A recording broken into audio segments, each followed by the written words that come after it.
Hello, everybody. Welcome back to another edition of Phil at the Movies. I am your host, Phil, and you are listening to show number 200 of this ongoing podcast that is, you guessed it, for the love of movies. And today, in honor of the 200th episode, wanted to do a special episode. Well, all the episodes here are special. At least I like to think so. But today's one is extra special because, again, as I said, not only is it the 200th show, but frequent guest star, Mr. Chris Evans of Gathering of the Geeks, is also making a little bit of history today here as well. This is your 11th time, Chris, on the show. Yep, I was How about that? I was going to say, I was going through the roster, and you are the most recurring guest star on the show. So, take that for what it is worth, buddy. But in all seriousness, welcome back to the show. Thank you for having me back. It's always a good time. And congrats on the 200th. I think when he told me that number, I forgot until just now.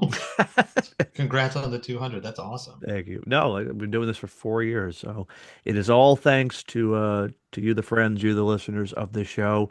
And so, in that spirit of wanting to do something a little bit extra special today, we are going to be taking a look back because we are now halfway through this decade. Hard to believe, even though some days it feels like time has been moving at a fast pace. Other days it feels like it's moving like molasses, but that's a whole other story.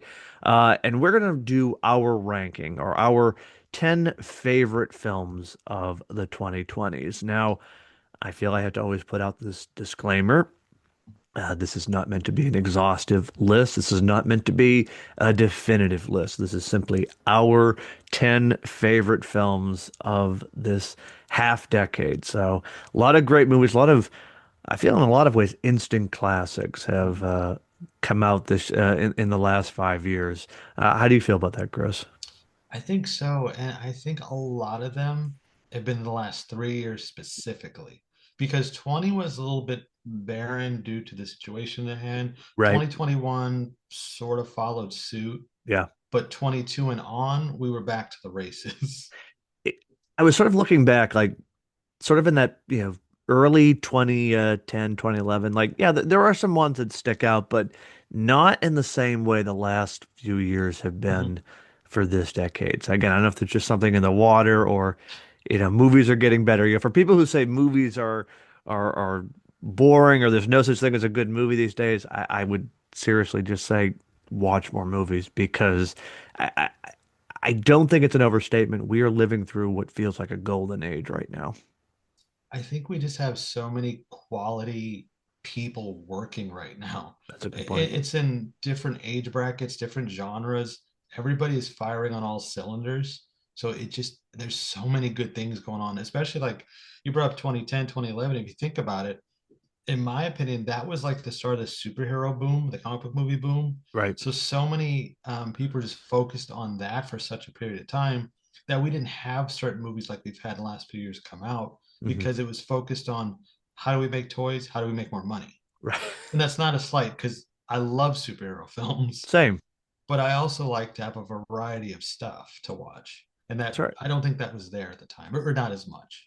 Yeah, you had to sort of look a lot deeper. Whereas now it's like, yeah, there are superhero movies, but there's also really good horror movies and really good dramas and character pieces. I Mhm. mean, there's a little bit of everything for everybody. So that's a great point. I mean, there's a lot on the menu, which, we like choices.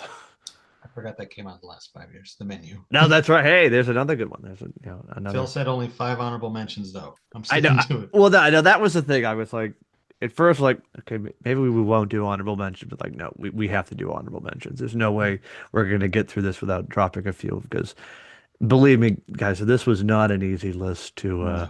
to formulate. We were sort of talking off air. We're like, for me, like the first maybe top six, seven, they're like pretty much locked, set in stone, but a few of them was like, oh, this could be a top 10. This could be an honorable mention. Yeah, for me, it's the order that gets me, not, oh, what did I like? Because if I go by what I like, we will be here all night. It's the order with which I have to choose that's where it gets complicated. Yeah. So again, I'm really looking forward to this, Chris. I'm looking forward to what you have on the list. I think we might there will probably be some overlap, I I'm think so. sure. But I'm also curious to see what you have that may be different that I wasn't expecting. So yeah, I'm looking forward to being surprised tonight. There might be a couple. That I've got my gavel, so it's all Oh, good. yeah, there you go. Yeah, I know. Feel like I need to have that, for we're not doing any debate tonight, so it's all good. It's okay. It's still fun just to use it. It is, I'm it comes in handy. I'm really curious about your list too, because I think I'm gonna be surprised by a lot of it. There, I think I've figured out a couple of them already. Like I yeah, know what this, some of them are gonna be, yeah, but I'm still curious. I know, hat notwithstanding, Oh, I but didn't. What's on the hat? Oh, I didn't even realize that was no, in there too. Okay, yeah, you know they made hats. I, you know, I I, saw I, your mug the other night. That was awesome. I went on a bit of a spending splurge back before Christmas. Oh, Little Merry Christmas gifts to me. I was very frank with some of the. Yep. NECA needs to get Frank. Get on it. Honestly, I keep waiting for that. I'm waiting for the creature. I'm waiting for the lab. I asked them on Instagram. They haven't responded. No, keep going, Chris. Let me know what I can do. Hashtag get us a Frankenstein. Yeah, start that hashtag Yeah, campaign. That'll be helpful. help us, NECA. Before we begin, though, Chris, since I haven't had you on for a little bit, just looking back at last year, what films sort of jumped out for you or that were not on your radar, so to speak? Like, Oh. which films surprised you? And I don't mean to put you on the spot, but like kind of looking back at the year that was, Mhm. what films? I mean, obviously, we all have our ones we were pumped for, but which ones kind of came and caught you by surprise in the best way? This is the one I always go back to for this because like I didn't think I was going to see this movie. I really didn't have much interest in it. Mhm. F1. Oh, okay, good one. Now, I don't Very know if you remember, I don't think I openly talked about it either, like on a podcast yet, but when I saw F1, it was at a screening I had to sign an NDA for. And so very I didn't nice. know yeah, I had no idea what I was about to watch. When I go to those screenings, they don't tell me. All they say is it's rated PG-13, rated R. Mhm. This is the genre. So for F1, they said it's an action movie from a major studio and it's probably going to be rated PG-13. Mhm. So I was like, oh, okay. So an action movie, this Commission Possible, Thunderbolts, Right. something I haven't heard of, who knows? And then after I sat there for like 2 hours, because they make you wait for 2 hours without a phone, by the way, which is archaic. So, so at the end of that 2 hours, right before the movie starts, like, oh, by the way, you guys are watching F1. I was like, oh shit.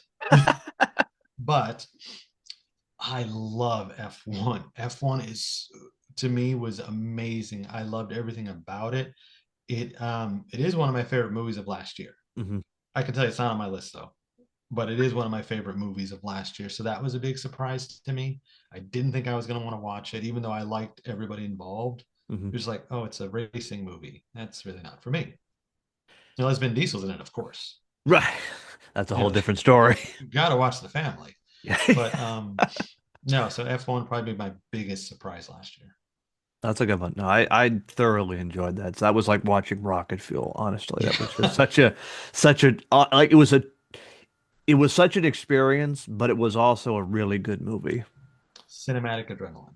It well said. Well said. I mean, there's so many that come to mind for me for last year. I think the one that actually really surprised me in terms of its kind of emotional depth was Thunderbolts. Oh Like yeah. was really taken aback by how much I enjoyed that film and found it to be a nice change of pace from the usual superhero like Hmm. explosion punch fest. And maybe it was coming after the Captain America movie from last year, which, I mean, again, I'm not trying to open up those wounds again, but it was just such a nice change of pace, especially for Marvel, to kind of be this just rich film. And again, there was a lot of, again, there's action, there's adventures, what you would Hmm. normally expect from a popcorn film, but I was really taken aback by just the amount of character work. Like it it was sort of mocked online where they were like, "Oh, it's kind of like an A24 film disguised as a superhero film," and like, okay, maybe that was a little bit melodramatic, but I like, think so. I Yeah. get the sentiment behind that. Like, it was a much deeper story than I think we're used to from Marvel, Hmm. and even kind of the last few years of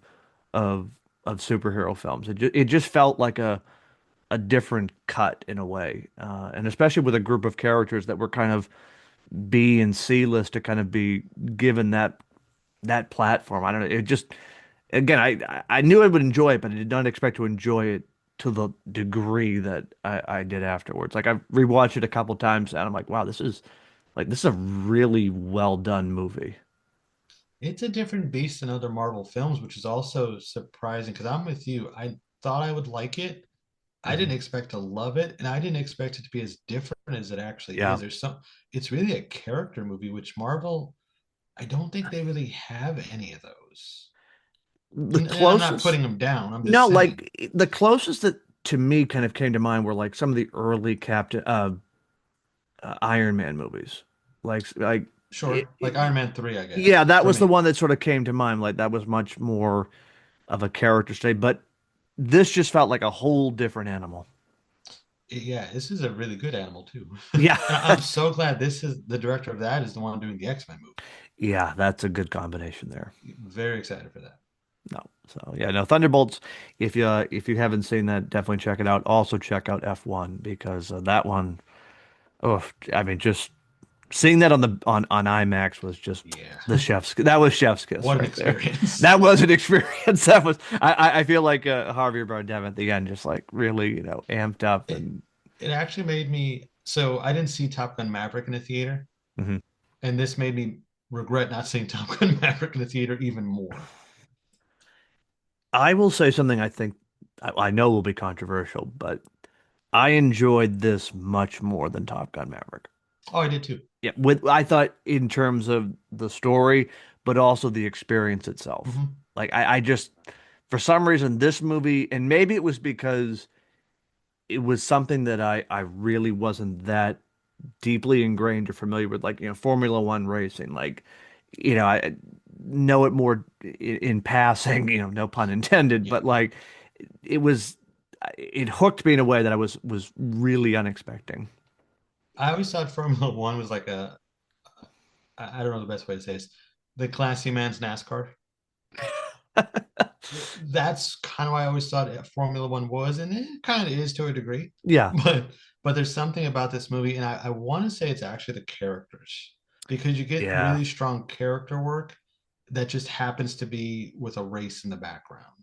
It's And one the of Brad Pitt's best movies in oh yeah, recent years. hands down. And then you even had Javier Bardem, who you mentioned. Yep. Is it Damien Idris? Is that how you pronounce it? Yeah. Oh, he's great.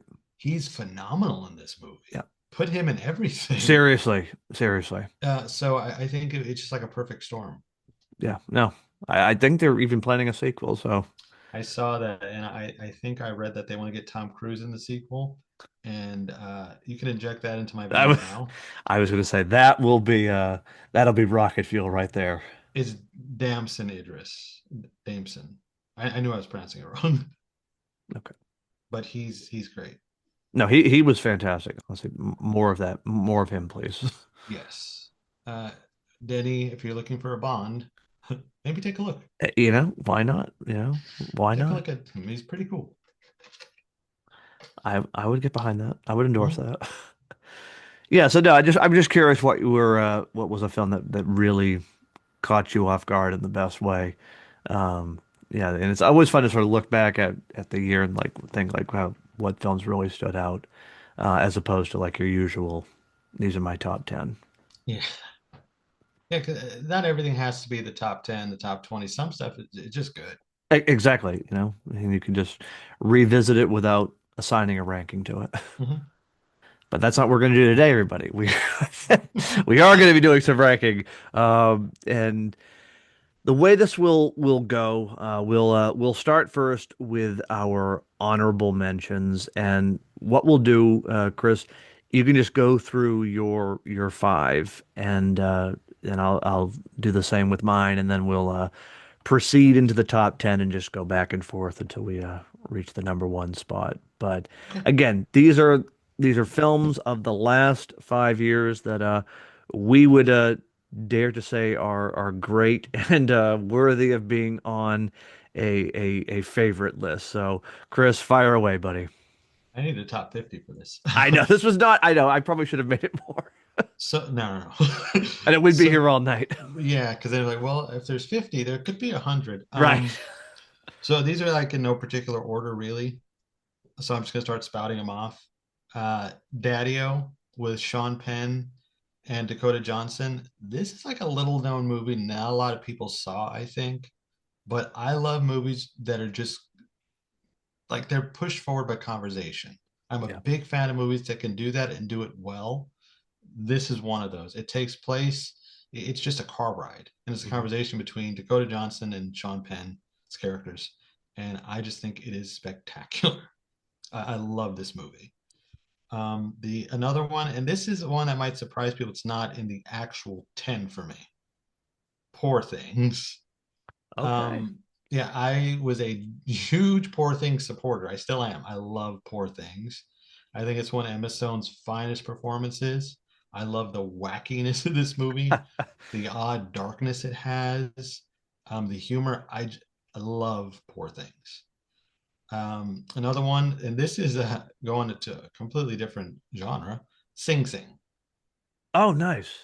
I really, really love Sing Sing. I think that it is a just a wonderful film. It's kind of a roller coaster of emotions. Hmm. It works on every level for me, and I think the fact that so many of the actors in it are actually not even actors; they're prisoners Yeah. who have went through the program. I think that it is just so well done, and the perform like you wouldn't know that they're not actors. I was shocked when I found that out. Yeah, you don't know it because they're so good in it. And also, I think I will watch anything Coleman Domingo does. I just support that guy. Whatever he wants to do, I am there. He's fantastic in everything. He is. Another one that may surprise everybody, it's not my top 10, Del Toro's Frankenstein. I think Phil's disappointed. It's a good thing I brought the gavel, Chris. He's got the gavel. He's good to go. Frankenstein is one of my favorite movies of last year. I think Del Toro hit it, just really knocked it out of the park in every sense with this one. The only thing I really don't love is Mia Goth, surprisingly. But other than that, I love Frankenstein. The final honorable mention, again, these are not in any particular order. This came out, I think, 24. A Real Pain with Kieran Culkin Oh, very nice. and Jesse Eisenberg. This is a favorite of mine too. Again, I like conversation movies. This is kind of that, and it's also just this weird super bad type pairing. So That's a great film. yeah, I love A Real Pain. So those are my honorable mentions. Wonderful. Those are good. And I'll allow Frankenstein. Thank you. Um, so yeah, this was whenever I start doing honorable mentions, I'm like, I really should limit myself because like eventually you just start going off into like 20, 30 lists. But I held firm, everybody. So one honorable mention for me is the film Violent Night. I, this is a film which I think frankly has no business being as good as it is. It's basically Die Hard meets Home Alone. You've got David Harbour as Santa Claus going up against a bunch of criminals on Christmas Eve. It's just it's wacky. It's really bloody at points. It's a great action film, but there's that spark, that charm that you would find only in a Christmas movie. So I fell in love with this film the first time I saw it. It's an annual holiday rewatch at least once a year, and I can't wait for the sequel. Especially now they're going to bring in, I think Kristen Bell as Mrs. Claus, so that'll Was be. that confirmed? I think it was confirmed. Okay. Yeah, so that'll be a good time. But no, this first one, I don't know. There's just such a great charm about it that I vibe with this movie. Like again, it shouldn't work. Santa Claus basically being, Bruce Willis from Die Hard, but yet here we are. I think it's the magic of David Harbour on that one. Because I He also love Violent Night. It's really fun. he is fantastic. Honestly, he is.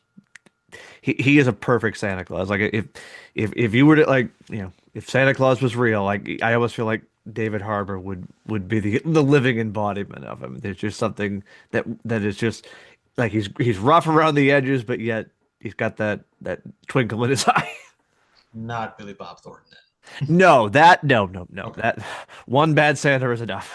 Yeah, I do agree with that. That's I also uh love that John Leguizamo was the villain in Violet Night. 'Cause I love John Leguizamo. So it was good he, to see him in something. he is just chewing it up in that movie. Hmm. He is It's great. what he This does best. honestly, again, he's got the script, but he's doing his own thing, and Hmm. I love every bit of it. So yeah, Violet Night is one. Another one is The Black Phone. Oh, okay. Love this movie. I enjoy the sequel not as much as the original, but I think the Grabber is one of the the best new horror villain slashers, whatever you want to call them, of the last. Well, I'll say since Ghostface. And I know, Hmm. there's some, debate about Art the Clown, but I think uh the Grabber is like in that same mold as Michael, Jason, Freddy even. And Ethan Hawke, man, he's on a whole other level in this movie. And yeah, it's got the 80s vibe, which is always a cool revisit with a horror film.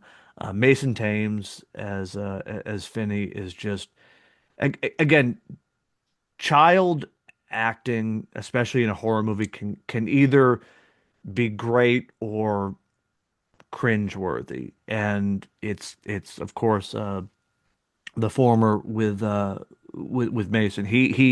He holds his own, and like he really does carry the movie Hmm. because you know you're not going to get a redemptive quality or arc No. out of the Grabber. So it's really fun to see him kind of hold his own, and when he and the ghost are bringing it to the Grabber, you're just like you're cheering the whole time. Th This one, I immediately loved this the first time I saw it, and I, who knows if this is the end of this universe, but I would like to see what the Grabber is up to, maybe in hell for the third film. you know? I think the franchise needs to be redeemed after the last one, but that's just me. No, that's fair. Again, not the second film is it's a hit or a miss. Went from one of my most anticipated to one of my most disappointed. I respect that. I respect that. No, it's not for everybody, that's for sure. Let's see. So another one is and this was really tough because I wanted to put this film in my top 10, but again, just sacrifices had to be made. Begonia. I Oh, I hmm. love I this think I'm movie. done. No, believe me, this was tough. This was really, really tough. I love this movie. I love Poor Things, but Begonia it clears it in my book. I just love Emma Stone. She's great in everything, but Mhm. especially Jesse Plemons. I mean, he in many ways might even outact her in this, if that's even possible. Like it's such an unhinged but sympathetic performance where you just can't take your eyes off of him.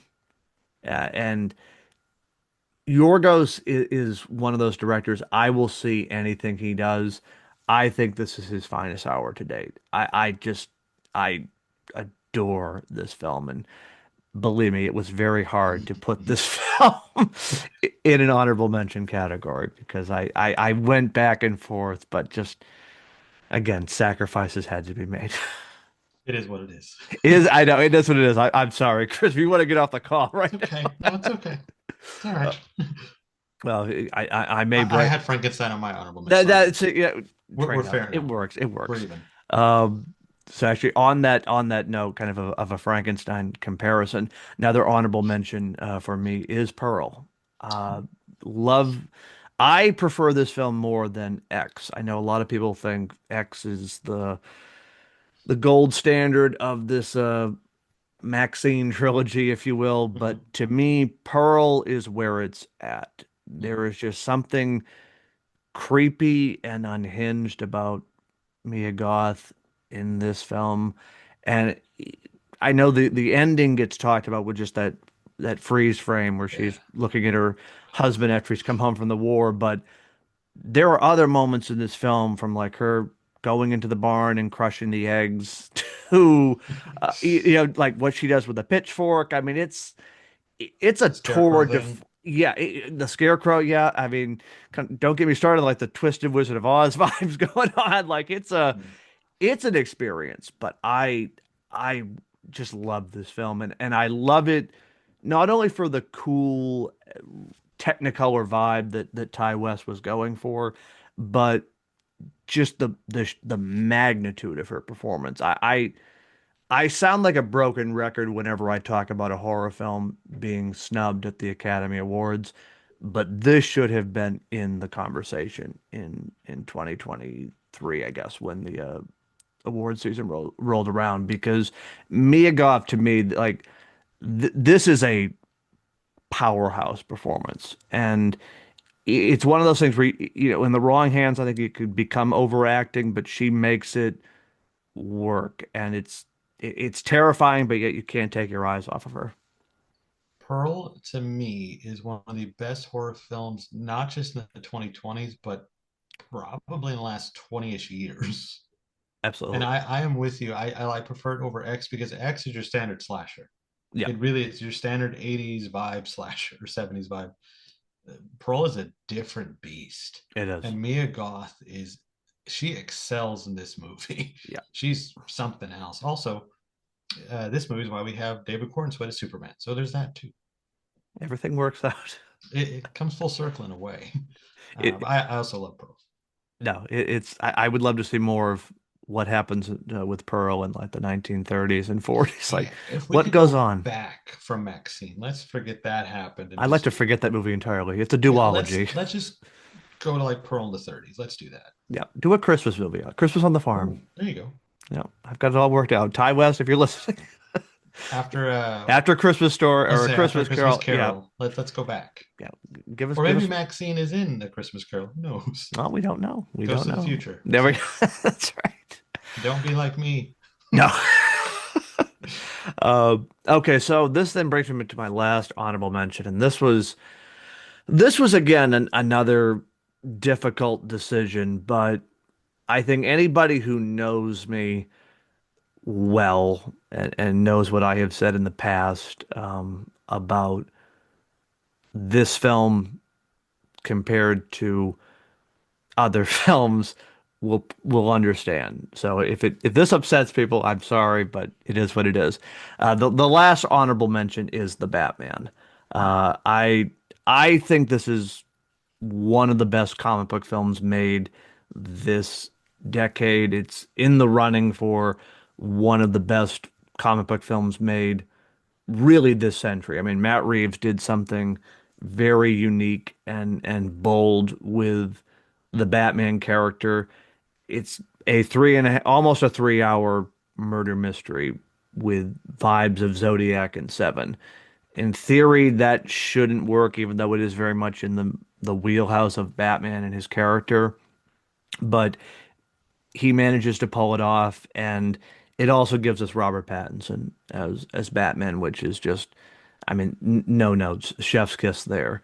But again, sacrifices had to be made when it came to making this list, and again, everyone knows, when as much as I love the Batman, there's other films that just are a notch above.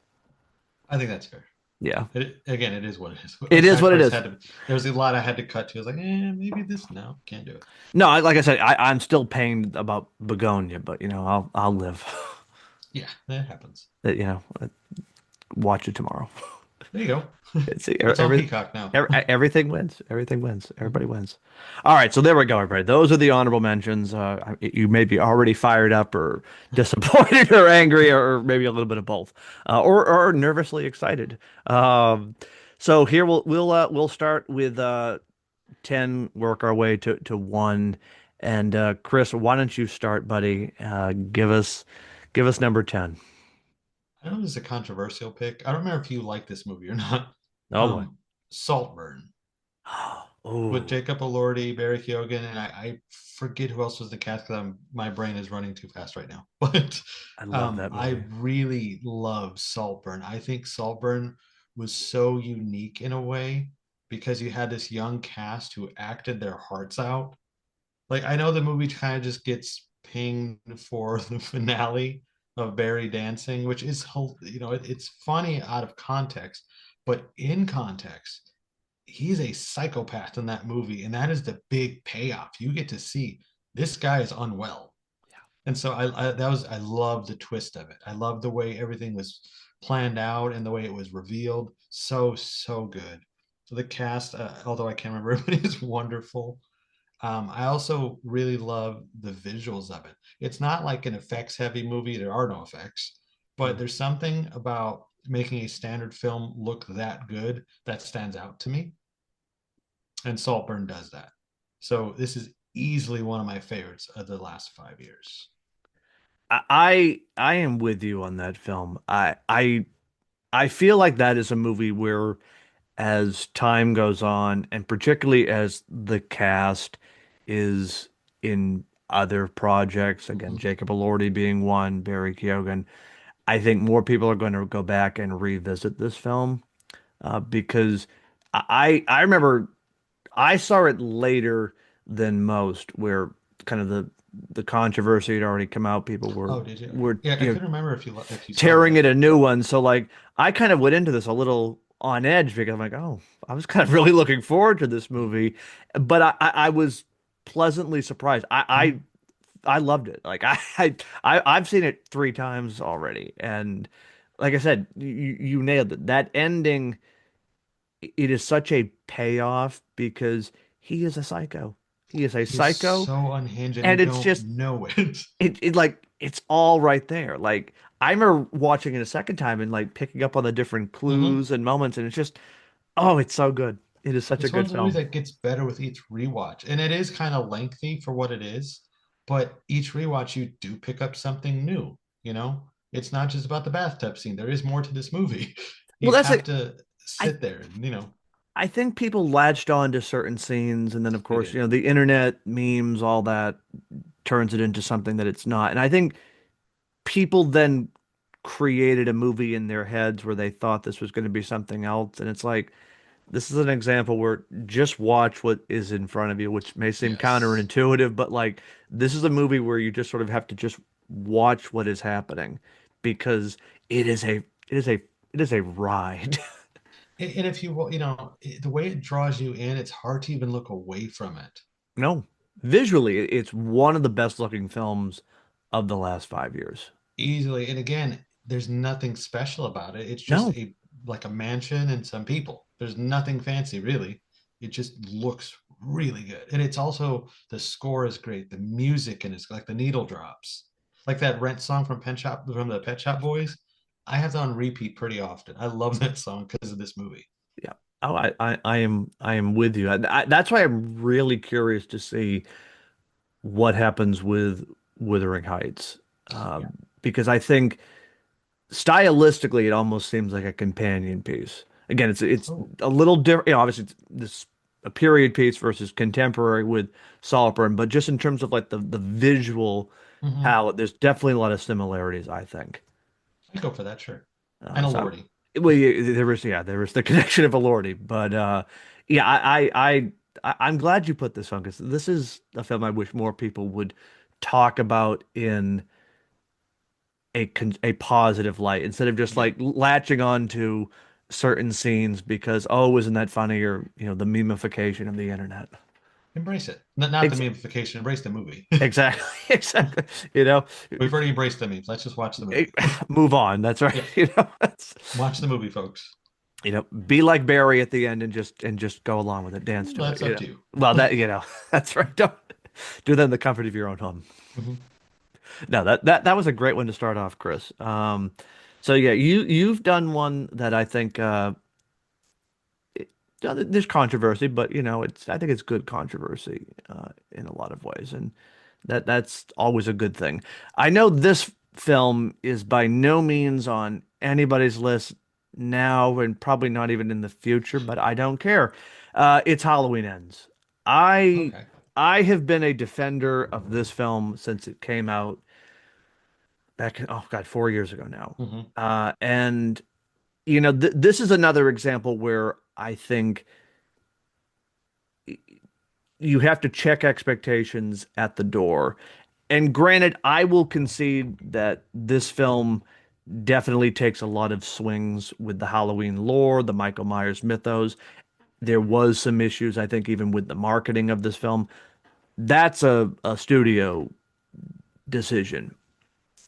For me, I was really impressed by just that, the fact that this film went the unconventional route, that this was not a a standard Michael Myers, Laurie Strode slugfest for 2 hours. It was something a little different. It was almost a commentary on the franchise as a whole, on sort of the mythos of Haddonfield. I think it's one of Jamie Lee Curtis's best performances as Laurie. I think it's her Hmm. best performance of the trilogy. I like that we kind of get a lot of callbacks to the original film, and the big controversy is, of course, the character of Corey, played by Rowan Campbell. I I really like this decision. I know it's not going to work for everybody, and I get it. I respect it. But I think when you're 13 movies into a franchise, you have to be willing to shake it up a little bit. And Hmm. maybe this was, too much. Again, I will concede that this is a film where you either love it or you hate it. I don't think there is a middle ground with this movie. And but that's okay. Like, to me, I'm glad it exists because it it manages to, I think, honor the legacy of these characters and of this story while also being something different, and in a way kind of plays like a love letter to some of John Carpenter's films of the 1980s, like films like Christine, Hmm. uh, Prince of Darkness. Like there's a very interesting vibe here, and David Gordon Green, should I think he deserves more credit than criticism for being able to take a character like Michael Myers and sort of deconstruct him in a way that still manages to honor the Boogeyman legacy. So I give this film major props, and of of the three films that were made in the requel Halloween trilogy, I think this one is definitely the boldest and also the richest. It just feels like it's putting the whole town of Haddonfield under the microscope and sort of dealing with the aftermath of what happens in these movies, where there's usually it's that night or maybe a day before. This is like a 5-day period, and you're Hmm. seeing how everybody is coping with the effects of Michael Myers in their own way, where they're either trying to move on and heal like Laurie, or they're like Corey and they're sort of getting sucked into this black pit of evil. I don't I just dig this movie so much, and I couldn't not have this on my top 10 because I've just been such a vocal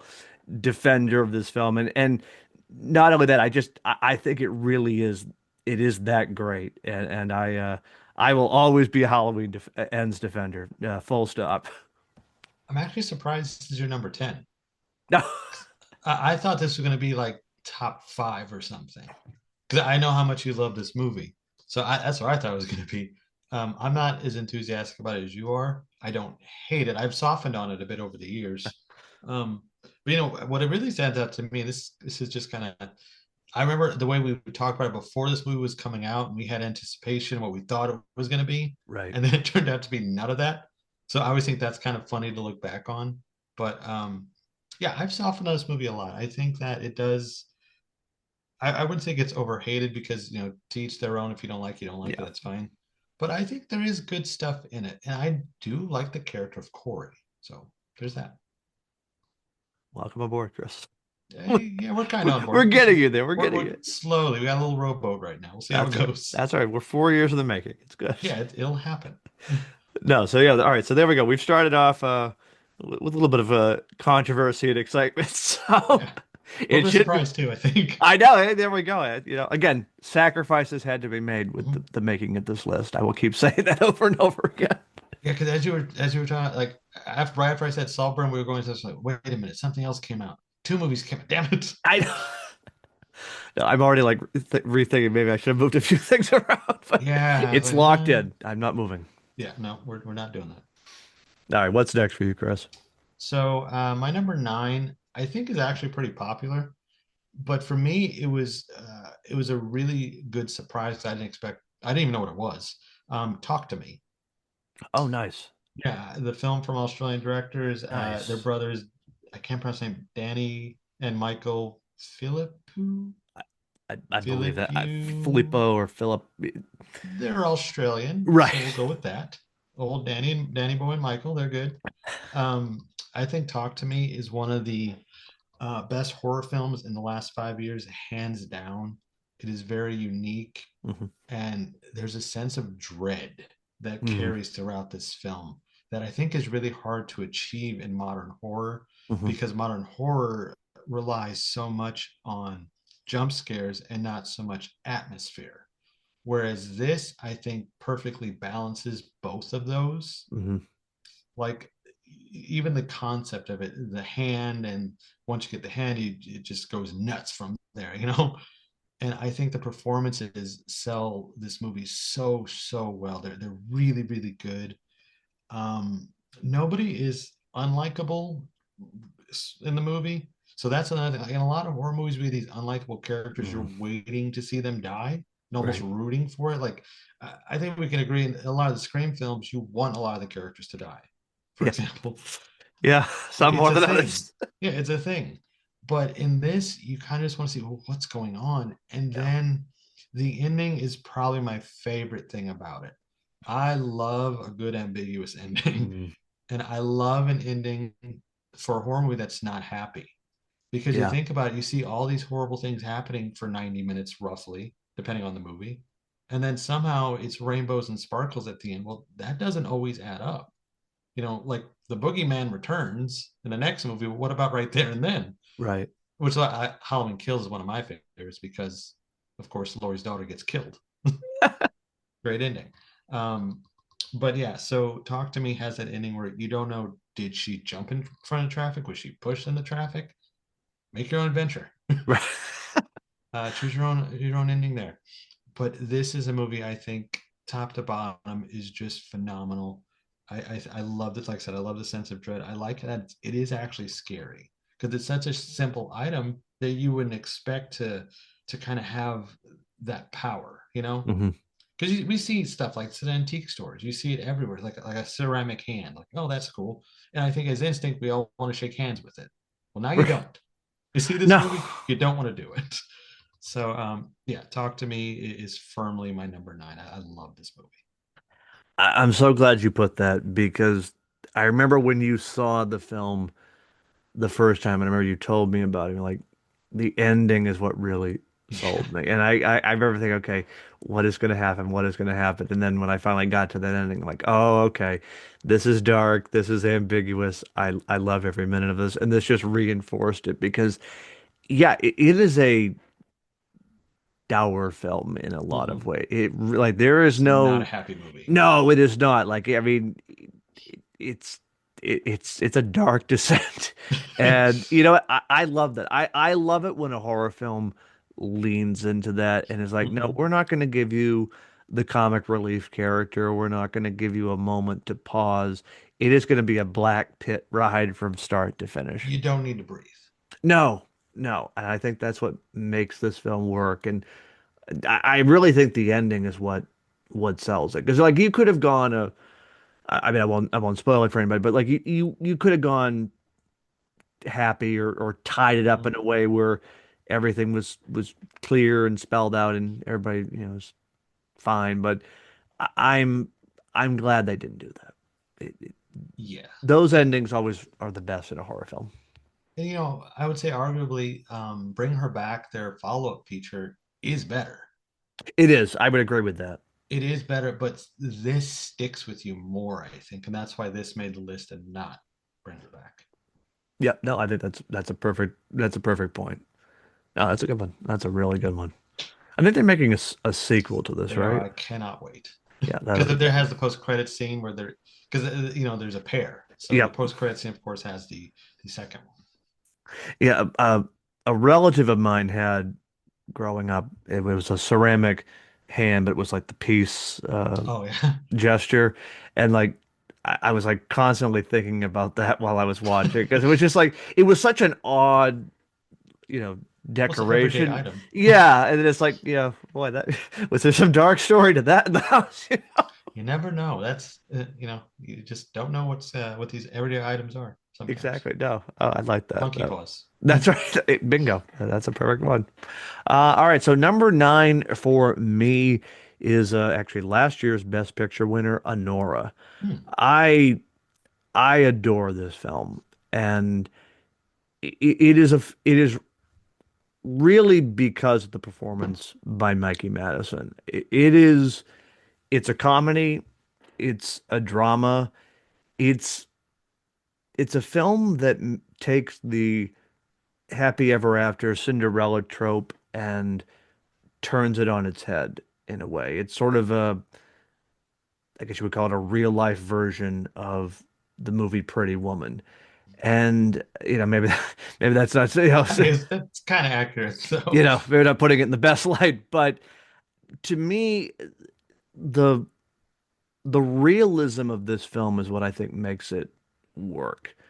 The and again, I'm gonna get really nerdy with the technical stuff, but the way Sean Baker shoots this film, it has almost a documentary feel, mhm. and I love that there is very little music, with the exception of a couple needle drops, and I think that to me just sort of adds to the documentary like quality. Like we're watching someone's life, so to speak. We're watching what's going on in Annie's life over the course of a couple days or a week, and to sort of see the whirlwind romance, and then to see everything come crashing down as reality sets in.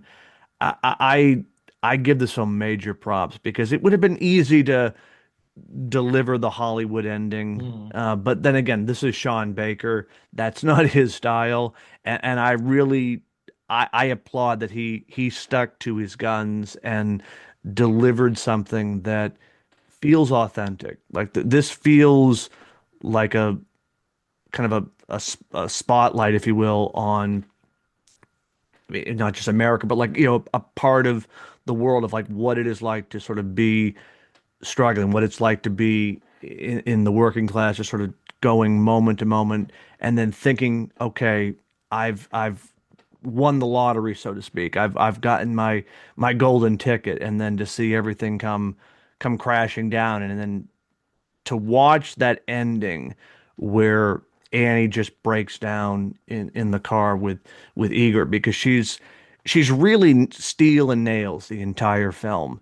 And Mhm. then to finally have that very human moment, it's again, it's why I think it's one of the best performances of this century. And again, Mikey Madison she just nails it over and over. But that scene itself is just like I mean, I was in shock watching the film when that moment finally happened, and she just goes all to pieces in the car because it's so visceral and Mhm. real, and again, done with just the sound effects of the windshield wipers and just the two characters breathing. Like it's not even like a dialogue heavy scene. It's very minimal, and again, it works so well. I have rewatched this film multiple times, and I'm just continuously just struck not only by her performance, but just the level of detail in this film. Like there's just a lot of moments that pick up where you see like just like what's going on in Annie's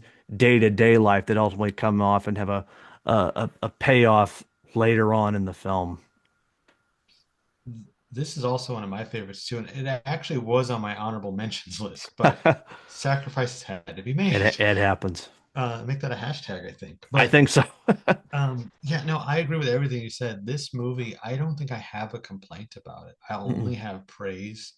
And I also think, and maybe you could speak on this too, Mikey Madison makes this movie. This is her movie. If Bingo. this was a different actress, I don't think it would have been in the conversation. I think it would have just been swept under the rug as okay, it's a guerrilla style ugly movie Yep.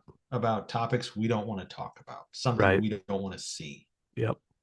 But because Mikey Madison elevates it, it is what it is. Bingo. And it's not to say it's not a great script. It is. It's a great story, great script. But she really does bring a lot of personality. In that particular scene, the ending, I think, is I don't want to say it's one of the best endings that we could have gotten. I think it is the best ending for this movie. It was Because the if only ending. right, if it would have been a happy ending, I don't think the movie would have hit the way it did. You need that moment. Hmm. As hard as it is, as difficult as it is, because it's also the moment where I think you see the real Annie, or I should say, you Exactly. see a The Nora. human. Yep. You see And the that's, human Honora. yep. And that's what makes it that much more impactful. Hmm. Yeah, because like you said, all through the movie, she's got her head on Yeah. straight. She doesn't dip below any kind of emotional depth, like in a way. It's just all one direction, one track mind. No, like But then even at the that scene, scene, yeah, like even when like the Stooges come into the house and like try to, find out what's going on, break up the marriage. Like she's like focused and is not losing sight of what she wants. Like, most people in that moment would crack under pressure. And she is again like, nope, I'm on a mission here. Like I'm gonna go get my husband back. they tied her up and she was still going. Yeah. You know, she never let herself, you know, feel until Yep. that last scene. And I think it's just a great scene, I think. And the movie itself, I love the movie. No. No notes. No notes. No, it's fantastic. I'm surprised there are people who like, you know how the internet goes. We love Well, something today, we hate it tomorrow. I That's happening, but I just blocked those people out. I think it's best to. When you like something, you like something. That's the thing, no strings attached. Just enjoy. Just Exactly, enjoy. yeah. Haters are gonna hate. Yes, that is the way to look at it. To each their own. That's right. Amen to that. All right, Chris, what's your next one?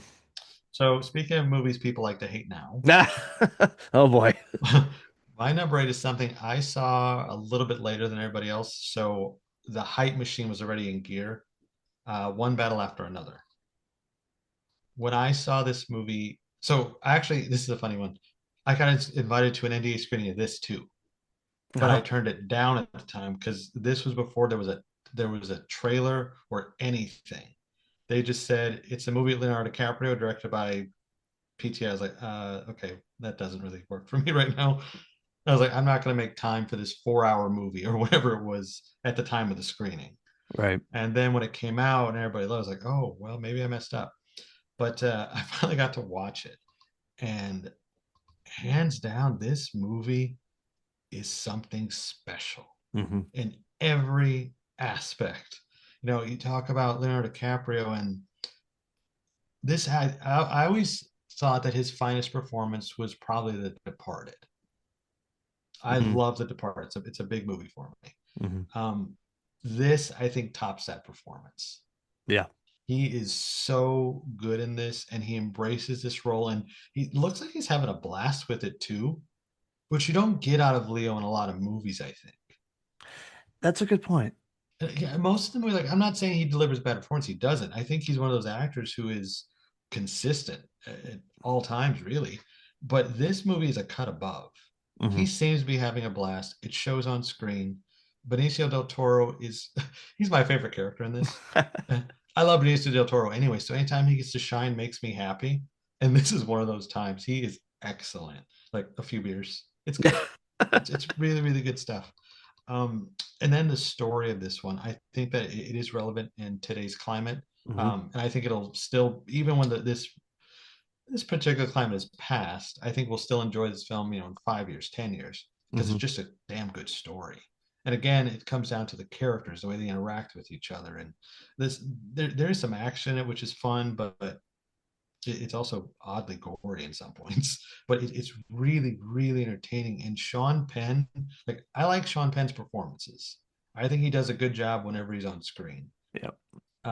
This to me was something different because not to get too into it, but he's clearly channeling a real life figure that we have right now. And he does it so well. When I was watching, I didn't know that's what he was doing until I caught on like, oh wait a minute, is this what this is? And it's so good. Tiana Taylor is not my favorite thing in the movie, but like you and I talked about off air, I think that's by design. Yeah. Yep. And if that makes it work even better. I forget the actress who plays the daughter. I forget her Oh, name. Chase Infinity. I should know because Great name, right? right. Everybody's been talking about her though. Yeah. Chase Infinity also, she holds her own with all these top tier actors. Yeah. Like you would think she's been doing this forever. She's so natural. Complete natural. I loved her role in it, and especially the way, like she fights for herself at the end of it. That was so cool. I think because it would have been easy to have Leo come and save the day. That's why I really love this film, and I'm going to hold a lot of my I thoughts. figured. Um, but yeah, I love that she is her own savior at the end of the film. Yeah, It's she didn't not, need anybody. no, that's what makes it that much more special. Yeah, she was trained enough. Yeah, And absolutely. even that before that we get to that point, she's still handling herself just fine. Yeah, no, So she, yeah, I love this movie. I think One Ballot After Another is a movie we will be talking about for years and years to come. I didn't even mind the length. Like I didn't I never realize felt three it. hour. Yeah, I didn't realize 3 hours just passed. That's the So best kind of a movie. it is. It is. It really is. And it's Carrie, like I said, great performances. The story's great. The sound is really good. And this, like you were talking about, Honora has kind of like an independent looking look to it. I think Mhm. this does too, despite it not being. No, despite it's Warner Brothers, it's Paul Thomas Anderson. Hmm. It has a grunge ground level feel. Very grungy and dirty, but it Yeah, works. it does. Yeah, It's which just so good. oh no, I'll have more to say, but I love that Oh, it made I love that it made you. I couldn't wait for your reaction to it. oh yeah, this was a big one for me. I love this, and I went into it all the hype too. Like all the hype people were talking about it, and I was like, is it going to be as good as people say? It That's is. even better when that happens. Hmm. That's even better. So, oh, fantastic. All right, so number eight. This will probably this will shock and probably be unsurprising for a lot of people if you know me. So number eight for me is Tenet. I, you know, this is a movie where again I think you either love it or you hate it. I don't think there's really a middle ground with this movie. To me, this is Christopher Nolan's closest attempt to do a James Bond movie, and he does it in a way that only he could do it. You've got time travel. You've got a spy thriller. You've got a oddly, family drama going on in the middle. I just love this film. I loved it the minute I saw it because it is one of those movies where, and again, this is not to knock it. I think people overthink it, and Hmm. you just have to feel it. You just have to watch this movie, and you have to just experience it. Just go through the moments. You are the protagonist in a lot of ways. You just have to sort of not worrying about the navigation. Just you're on this journey, and Robert Pattinson will guide you when he can. He's our I Gandalf. that's right. It it's a movie that I think doesn't get a. I think it gets unfairly knocked. I get it to some extent because it is vast. It is dealing with a lot of complicated topics, and it is. it is Nolan at his Nolanist in a lot Mhm. of ways, but to me, I think that's what makes it so special. It just it's one of those movies where I think people are still trying to figure it out all Yeah. these years later, and it's like, I mean, one, I don't think like I don't think it's that complicated, but at the Mhm. same time, like just enjoy the ride. Like it's at a minimum, it's a Nolan spy thriller, like in its basic terms, as only he would do it, you know. And then of course you throw in some of the technical stuff. You've got just that wonderful explosive opening, which I think is Yeah. one of the best of any Nolan film. I It love that might be opening at the the Opera best. House. It's so fantastic. It's I absolutely think fantastic. I think as far as like big openings of his go, I think it does top the Dark Knight trilogy, was probably considered his bigger openings. Yep. No, I that's think fair. Tenet does better than those. Yeah, it's just it's that really to me set the stage because from there it's like, okay, where are we going? And then it's sort of the movie accelerates and then it slows down, sort of takes you into the world and then accelerates again. Mhm. I it'll never happen, but I wish there was a sequel to this film because I want to see what happens uh in the past or in the future, depending on how you look at it, with Neil and the protagonist, because I'd love to see sort of their friendship. What else do they get involved in? You know, what other world saving schemes are they up to? I just adore this film. I again the inversion scene where they're Oh yeah. just it's just I have chills thinking about it. It's just so good. Sometimes I think you and I are the only ones who love this movie. If you go by the internet, it's just you and I. We're keeping it alive. I agree with everything you said. This movie, I don't want to say it's his masterpiece, but it's pretty damn close. Mhm. I love Tenet. And if he ever made a sequel, I am there. If he made a trilogy, I am there. Yeah. I want more Tenet. And I would love to see, and this is a Nolan thing to do, this movie, but from Neil's perspective. Yes. I would love to see it from Neil's perspective. Yep. And then the protagonist, of course, is still there, but you're seeing everything not exactly in reverse, but with a With a broader different set of scope. eyes. Yeah. Yeah. And I also agree with you. It's not, I don't find it that complicated. Now, I don't know if I actually understand it properly. I'll say that now. I don't know if I do. But the version that I think I understand works for me. Again, I have read a lot of behind the scenes stuff. I have the Mhm. Secrets of Tenant coffee table book. So like I have done a deep dive on this film. Even I don't feel like I know every answer to it. It's And just one of and those I'm okay with movies. that, you know? Mhm. I like the mystery of it. Mystery kind of makes it. And I think just taking it face value is the best way to do this. I think Yeah. once you try to deconstruct it and say, well, this can't because of that, that's when you start to lose the plot in a way. And I think it becomes less enjoyable. I think that's a perfect way to put it. I That's think how that's I see it anyway. I think that's a perfect way to put it. And John David Washington, he is I wish he would be in more Nolan films. I don't know why he's not, or just more films in general. Or that's fair too. Absolutely. You would think that this movie working with Nolan would have propelled him because he's really good. He's fantastic in it. Uh-huh. He's one of my favorite characters in a Nolan film. I'd actually even love to see him with Pattinson again in the Batman franchise. If there's something they could do with him there, Oh, please put him there. that would be cool. Yeah, I don't care who you stick him as. Matt Reeves, if you're listening. Bring back the Dream Team because they are They are fantastic great. No, together. their chemistry is fantastic. It's a good chemistry. No, I knew you would appreciate Tenet. Oh yeah, yeah. Like I Yeah, said, we're the only two who love it. Keep I, them alive. I pretty much. I think Jay enjoys it from Film Strip. Oh, so then now we're three. Yeah, so where there's three of us, and now there's Okay. three. Okay, cool. Well, that makes me feel we've Yeah, got another guy too. yeah, we're I not don't know if alone. Anthony likes it. We'll have to ask him. I have to ask him. I don't know if he's ever expressed anything about Tenet. I don't know. Yeah, I'll ask him later. we'll find out. Yeah, we'll find out. To be determined. To be, we'll let everybody know. Yes. All right, what's your next one, Chris? So we're gonna keep with the Nolan. Oh, My number seven is actually Oppenheimer. oh wow, okay. Oppenheimer is a movie that when it was announced, I was like, so Nolan's making a movie about the atomic bomb? And I was like, okay, I'll see it. And then that first trailer rolls around. I was like, oh no, this is gonna be good. Yep.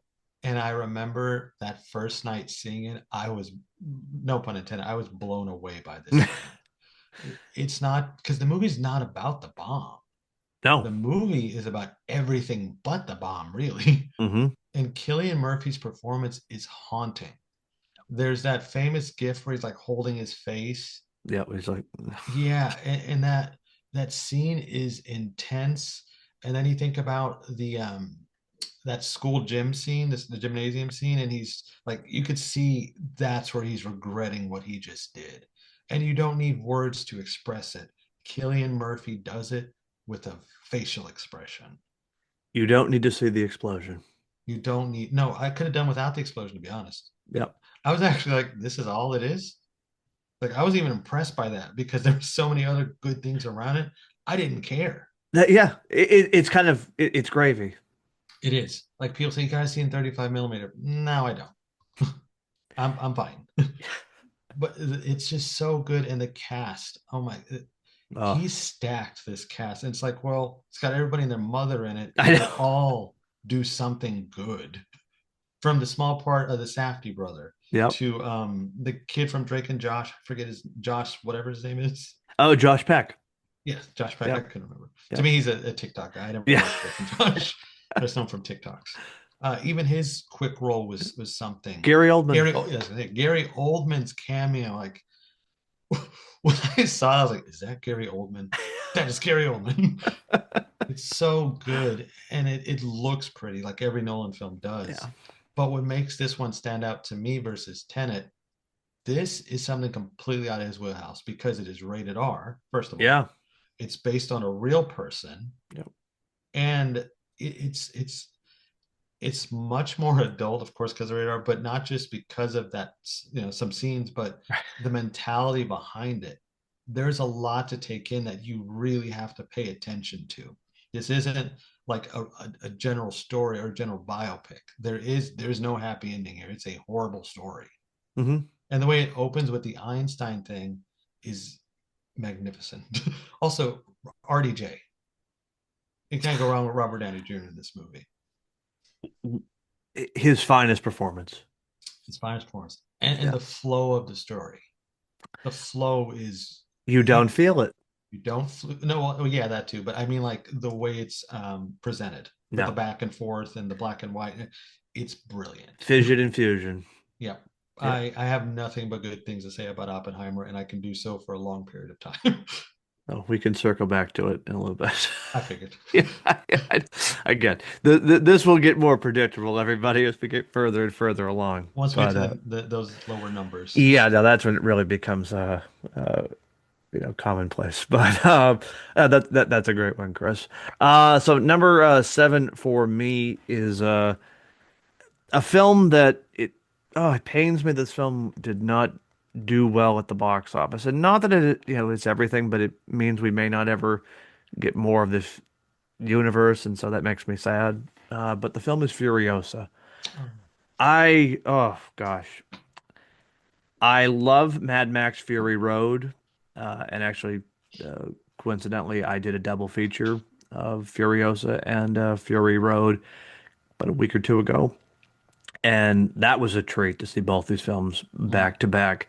But Furiosa is for me, it's on a whole other level because it's an odyssey. This is not your standard action adventure film.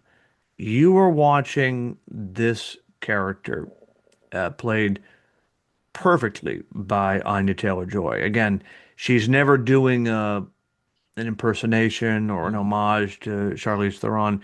She's honoring the character that we saw, but she's making it her own. And just this story of revenge and how she is trying to make right what happened to her, what happened to her family. Again, there's moments in the first film that obviously take place down the road from Furiosa Mm. that happen, but you always wonder, okay, well, what was the context here? What was the What made her like this? And sometimes answering those questions is never a good thing in a movie. Yeah. This is one of those cases where I'm glad we have those answers, because then when you get to those moments in Fury Road where she's just screaming into the abyss, it really pays off because you've seen all of the legwork that is done in Furiosa. Chris Hemsworth, I don't think gets enough credit for Oh no, his dramatic roles. He should play more villains. he's unrecognizable in this too. Dr. Dementis, my God, Mhm. this is one of the great villains of this century, in my opinion, because it's just such a he's twisted and he's barbaric, but yet there is this level of humanity to him that pops up in flashes, but it's a really haunting performance. I mean, because he's not a good guy, but yet you can't turn away. Like he's so captivating Mhm. whenever he's on screen. And I mean, there's action moments in this film. I mean, there's the chase where they've got the guys on the they're like paratroopers almost in a Yeah. way, like onto the rig. Like George Miller he really cooked with this film, to use a phrase the kids say. Like this movie, I think it is heads and shoulders above Fury Road, and I love Fury Road, but this is I feel like he is just on a whole other level. Like he's there in the wasteland having a ball with this film. And again, like I won't spoil it, but you get to that ending where she finally does confront Dementis, and it plays off in a way that goes against type that you would otherwise expect for a movie like this. And I think that's what makes it that much more powerful, especially when you watch them back to back. And I really do think that's the best way to watch these two movies is side by side, one right after the other, because you really do feel like you're watching a complete story, as opposed to watching just a segment or a part. But I don't know, Furiosa is one where I fell in love with this film the minute I saw it, and again, it was really crystallized for me a few weeks ago, during that double feature where this movie is just so special to me, and I think it's a combination of the performances, the sort of the production value that goes into the film, but just also that raw story, because I think in a lot of ways it again goes against what people would expect, whereas Fury Road sort of ties everything up neatly, more or less. Like it's very much a Mostly, yeah. yeah, like It's a complete film. exactly. Whereas this is it's a prequel, so you kind of know where the story's going, and the ending is not necessarily going to deliver what people might Mhm. want or expect. But to me, I think that's what makes it all the more special and something to be celebrated. I also love Furiosa and Fury Road. I think one of the most interesting things about Furiosa, though, is that when we see prequels all the time now, and they Yeah, use younger versions of the characters or whatever, it doesn't always feel like the younger version truly informs the older version. right. Whereas in this case, like you said, she's not doing a Charlize Theron impression because she's not Charlize Theron. Hmm. Charlize Theron is her, if Yeah. that makes sense. Yeah. I think I'm doing some Tenet explaining right now. We'll have to call Nolan. Right, I have to get him to explain this. But what I mean is, we are seeing the real start of this character, and the evolution feels so natural to the Right. older version. Like they are the same character. You're not just thinking, oh, okay, young is different, old is different. No, Right. this is a natural flow from one version to the other. So that's what sticks out to Furious about me and Anya Taylor Joy's performance in general. Also, George Miller, like you said, this is his world. Like if Yeah. he only made Mad Max films till the day he retires, I'm cool with that. More, Um, please. yeah, I've seen some of the older ones too. They're not bad, but they're not these two. These two are special, and Yeah. Furiosa especially for what it does and what it accomplishes. And Chris Hemsworth to me in this movie is something we don't see very often. No. This is an actor who put himself out there. he doesn't even look like him, No, and he's having a ball, and you can hate him and kind of like him at the same time. he's the And perfect villain. he's the perfect villain. He doesn't get, like you say, he doesn't get a lot of credit. This movie in general No. doesn't get a lot of credit. Also, Immortan Joe in this movie, Yep. I think, is even more evil somehow than he is in Fury Road. Yeah. And we barely Again, see him.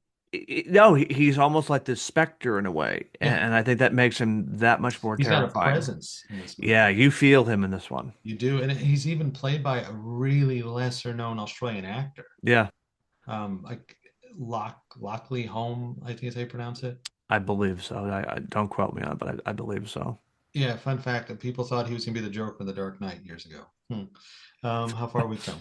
So It's a funny world we live in. it is, if you think about it, because it's George Miller. Oh yeah, of course he's going to pick an Australian, and it happens to be that guy. Right. Um, but no, I love Furiosa also. I need to watch them back to back though. I've never done that. I would watch Furiosa first, of course, Oh no, first. yeah, that's yeah, because one complements the other, I think you but have to watch them yeah, both. it pays off really, really well. But it's a it's a prequel that justifies itself. Yes. And you can't say that about a lot of these films where they try to go back and explain what happened. They just don't work a lot of the time. Like, I'm not going to pick on the prequel trilogy of Star Wars. I'm That's not fair. going to, but I will say Phantom Menace is wholly unnecessary. That's fair.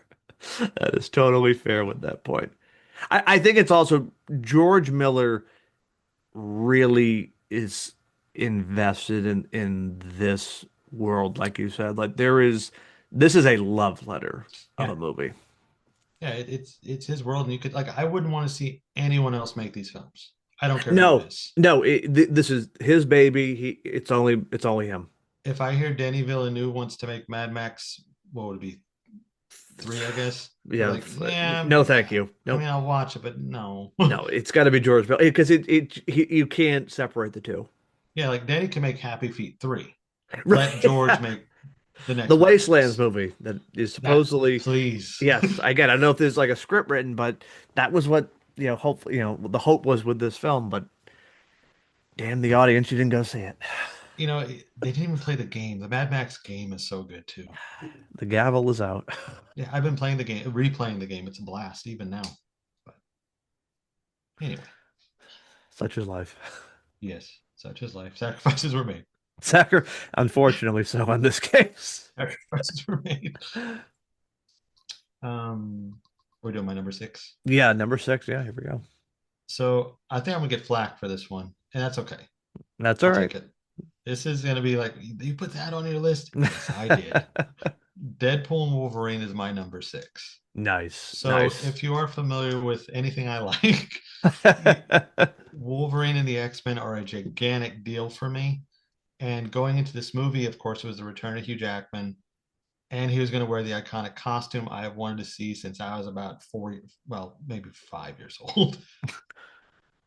So this movie instantly became a huge, huge deal for me, and I was so excited for it. And for me, it lives up to expectations, even if it's just because the Wolverine stuff is so good. I love Hugh Jackman's performance in this. I think it is his best performance as Wolverine, which that's just my take. If you disagree, that's fine too. I know Logan is a big one for people, and I love Logan as well. But this movie from Sean Levy, it's it's kind of just a little bit of everything. I think it's got great action. I do think it's hilarious at times. I think he also has a way of pulling in great performances and something you wouldn't really expect to have decent performances. Because Deadpool is Deadpool. I'm not.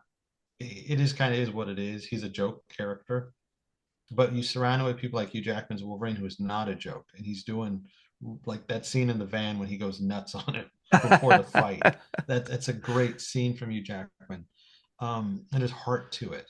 And then, yes, it is a cameo fest as well, but I think the cameos actually serve a purpose in the story. They're Mhm. helping them get out of, that area. So that was cool to me. Um, the needle drop of Like a Prayer.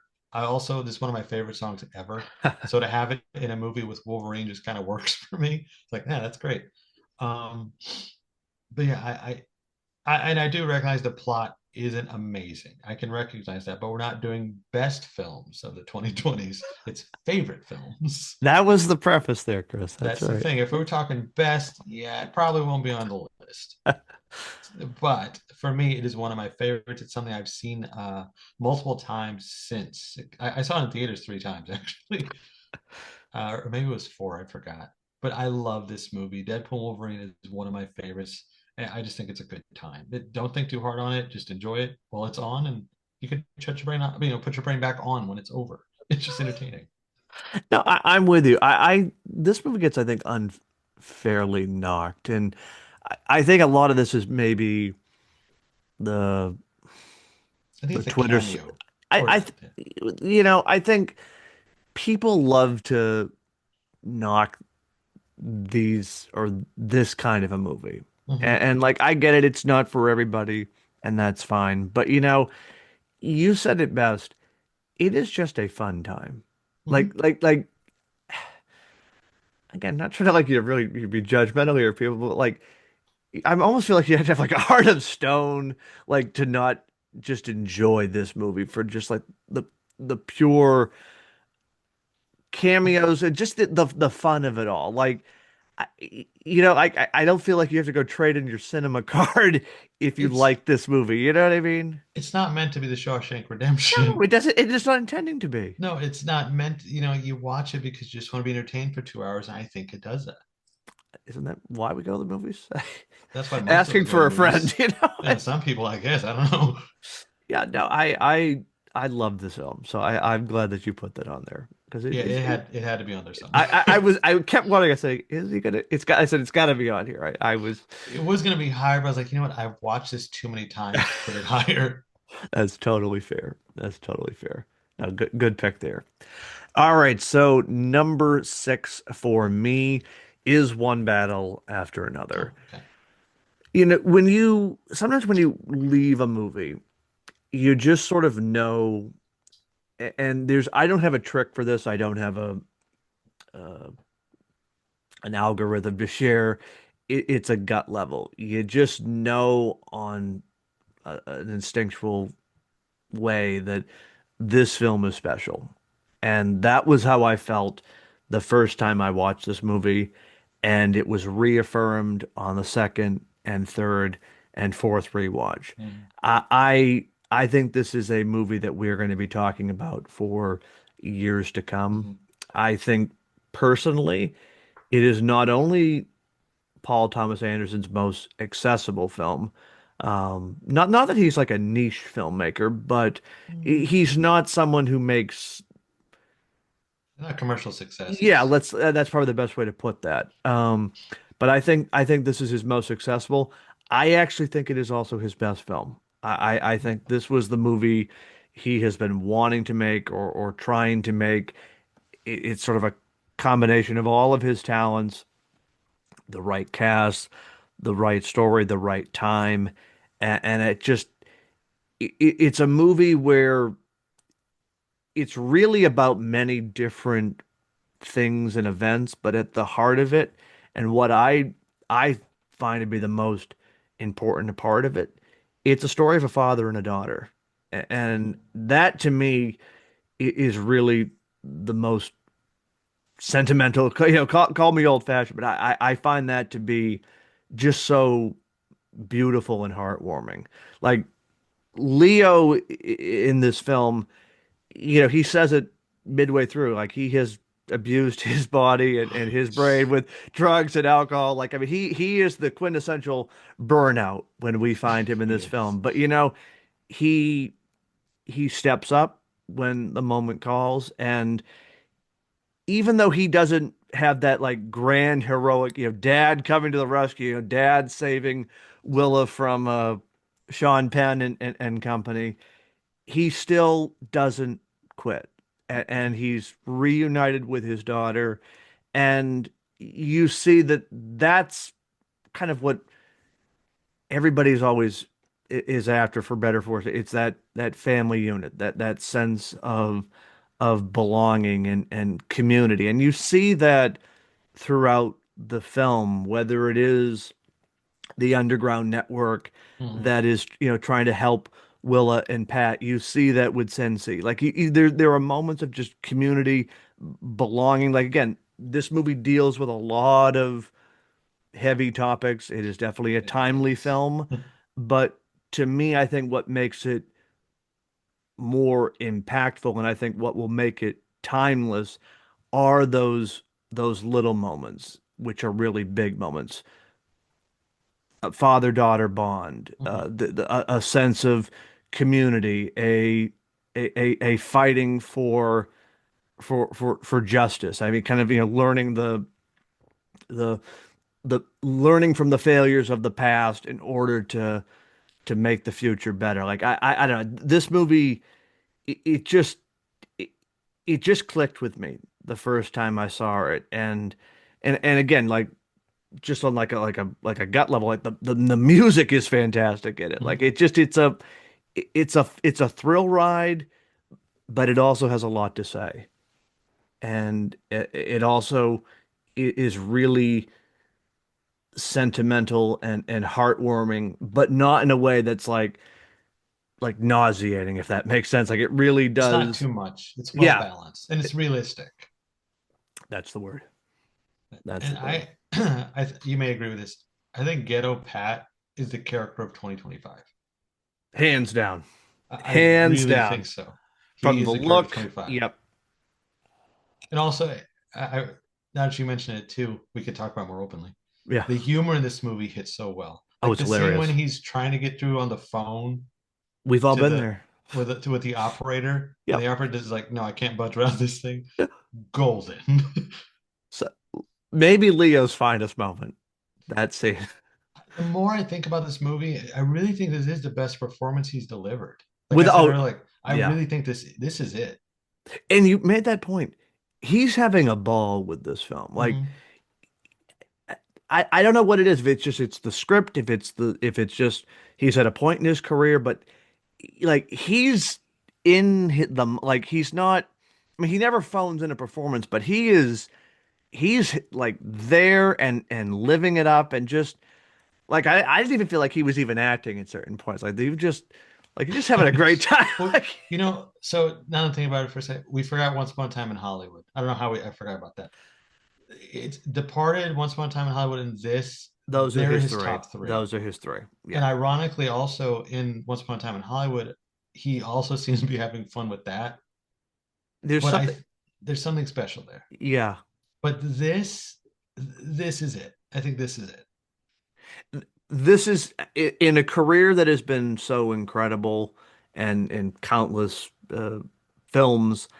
Yeah, this is the one I think when it is all said and done, we will look Mhm. back and say this is what he was best known for. This was it. Yeah, I think so. As much as you know how much I love Once Upon a Time Oh in no, Hollywood. hey, right behind us. Yeah, we're on the same level with that. I do think this is the performance. I'm with you. Yeah. And again, And again, everybody in it's the character of film. 25. Oh no, without question, we're we're we're we're we're all ghetto Pat in a way. Yeah. Mm. No, I want that robe.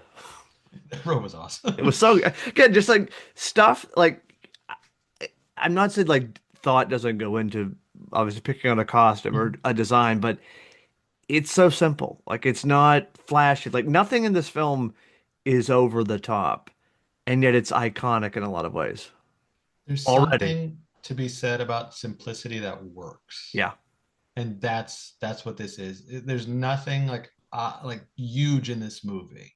yeah, Even like the Christmas Adventurers Club's secret entrance or whatever that is. yep, It's still not really out of the realm of. It's like it could be real. I'm yeah. sure. It's You know, entirely plausible. right? It's just a door in the hallway.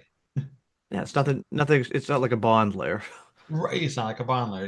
Yeah, You don't have some kind of like passcodes and yes, right yeah, retinal scan like right. that. You know, got a Mission Impossible your way in there. No, nobody's But calling Tom Cruise. no, thankfully, I don't think he'd fit in this thing anyway. No, I don't think so. Not for him. But No. Yeah, no, I'm glad we both had that film on the list. I am too. I'm glad yours is where it's at too. because I think it deserves to be in that conversation of the lower half Yeah, anyway. no, like I said, I at one point had it a little higher, but I said, well, I'll pull back. I won't.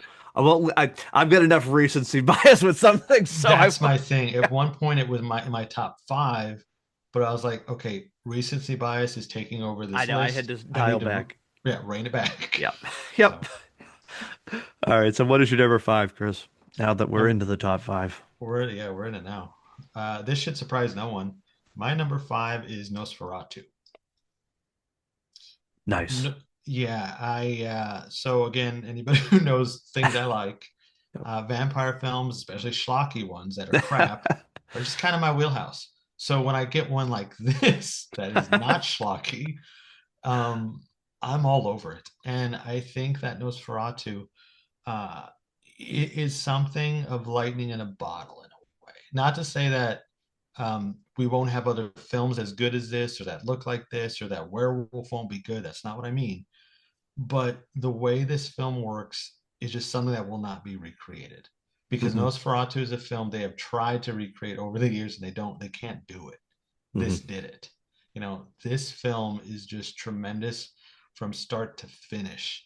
It draws you in with these eerie visuals that we haven't seen in a modern film in a long time. Right. I mean, even if you want to say like I'd say some Del Toro films kind of hit this niche, Hmm. like That's where Crimson the Peak, yeah.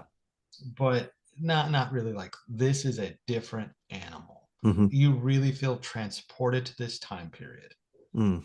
And the fact that Orlok himself is hidden for most of the movie, and then when you do see him, the reveal is just amazing. And I wish that the theatrical cut, I'm sorry, the director's cut would have been the theatrical cut because there's a scene, if you guys have not seen the director's cut, where Orlok and Holt's character are sitting at a table and Orlok starts laughing. And it is chilling in the best possible way. Bill Skarsgård is, I want to say, one of the best vampire performances we have ever had. I Yep. think he is up there with Lugosi, Christopher Lee, Tom Cruise, Interview with the Vampire, which for me that's a big thing to say. If he's in company with those guys, um, and the story of it is essentially Dracula, which is what Nosferatu was, Hmm. because as most people know the story, they couldn't do it. So Right. it takes the Dracula story and does probably the best version of the book you're going to get. Yeah, I'd agree with I that. I don't think you're going to get better than this. Yeah, his name is not Dracula, but it doesn't need to be. For all intents and purposes, this is Dracula. And the performances surprised the heck out of me. Like, I didn't love Nicholas Holt. Right. I thought he was fine. He's like, okay, he's fine and stuff he's in. I think he's so good in this. Like he carries his weight and then some.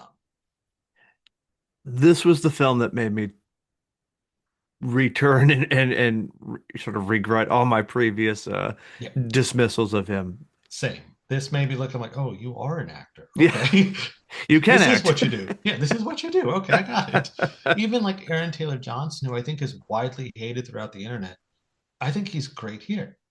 There's no weak link in this film. Not even the one we thought would ruin it, which was Lily Rose Depp. It, it, Going into it, I was like, they should just wait for Anya Taylor Joy. no, it's funny. Like I don't want to say that Anya wouldn't have been good because we know She would have she been. can Well, act. we know what that performance would have been. That's the thing. This is so surprising, and well, I'll save more to say on it, but Okay, cool. yeah, Maybe I should say more too then. yeah. Yeah, we can Okay, hold we'll off. table that. Yeah, Okay, that's got it. fine. Yeah, Let's table that one. I'm yeah, excited. yeah. Um, all right. So number five for me, and I don't care if you want to throw recency bias charges at me. I don't care. Marty Supreme. Oh, okay. This again, like one battle after another, this was a film that I walked out of this one saying, okay, I love this movie. This is Timothy Chalamet's crowning performance, in my opinion, and I'm just enraptured by this movie. I love a movie that, on the one level, takes us into a period piece. It's set in the Mhm. 1950s, and yet it uses a soundtrack that is so 80s centric and complete with needle drops at all the appropriate places. It shouldn't work, but when you see the character of Marty and you see what his journey is in the film, it somehow all works. And that kind of bold stylistic choice by Josh Safdie, I really have to applaud, because you wouldn't think dropping Tears for Fears, Everybody Wants to Rule the World, That's in it there. in a film set in the 1950s would work, but damn does it work. The movie is about a guy wanting to be a ping pong champion. Like, we're not talking like some like yes, it's somewhat based loosely on a real life a person named Marty Reisman, but it's very much a fictionalized, and they run with it and do it in their own ways. But to get me excited about what is a essentially a ping pong movie is really impressive, because it's again it's about so much more. Mhm. And of course, the internet is going to be the internet. And it's like, well, Marty is such a despicable character. He's I've seen a lot of self-absorbed. that. He's narcissistic. And it's like, first off, guys, people like Marty are real. Like, this is, Yeah. I don't know what fantasy world you're living in where everybody is moral and pure. Like, that's just not the real world. So, like that, I found to be so refreshing in a movie where there's really no redemptive, and I don't feel like I'm giving anything away. There's no redemption for this guy. Mhm. Like, he is who he is, and he's proud of that fact. And on sort of just a like an instinctual level, as contemptible as Marty is, and he's not someone you want to emulate, kids, but for what he is doing in the film, having this ambition, having this dream, this overwhelming passion, I found it to be in a way surprisingly relatable, because just that drive to like keep going, and nobody believes in him. Nobody thinks, this guy's crazy. Ping pong, like what the hell is this? But yet he believes in himself. And I think sometimes we forget that in our world today. Like, your best and biggest supporter is sometimes the person you see right in front of the mirror. Mhm. And I just found that to be just both refreshing and relatable at the same time. To say nothing of Chalamet's performance. I mean, Mhm. Timmy is a king. I mean, like, it's going to be tough going up, like, because you got Leo going up against an Oscar this year, but Timmy is just, he's on a whole other level in this Do you film. think it's his year? I think it is his year. That would be Mhm. my gut feeling. I think, yeah, we'll see what happens on Oscar night, but Yeah, we'll see. that's my feeling. But again, it's not just him. You've got Gwyneth Paltrow in this film. Mhm. She's fantastic. You've got Kevin O'Leary, who is not acting in this film.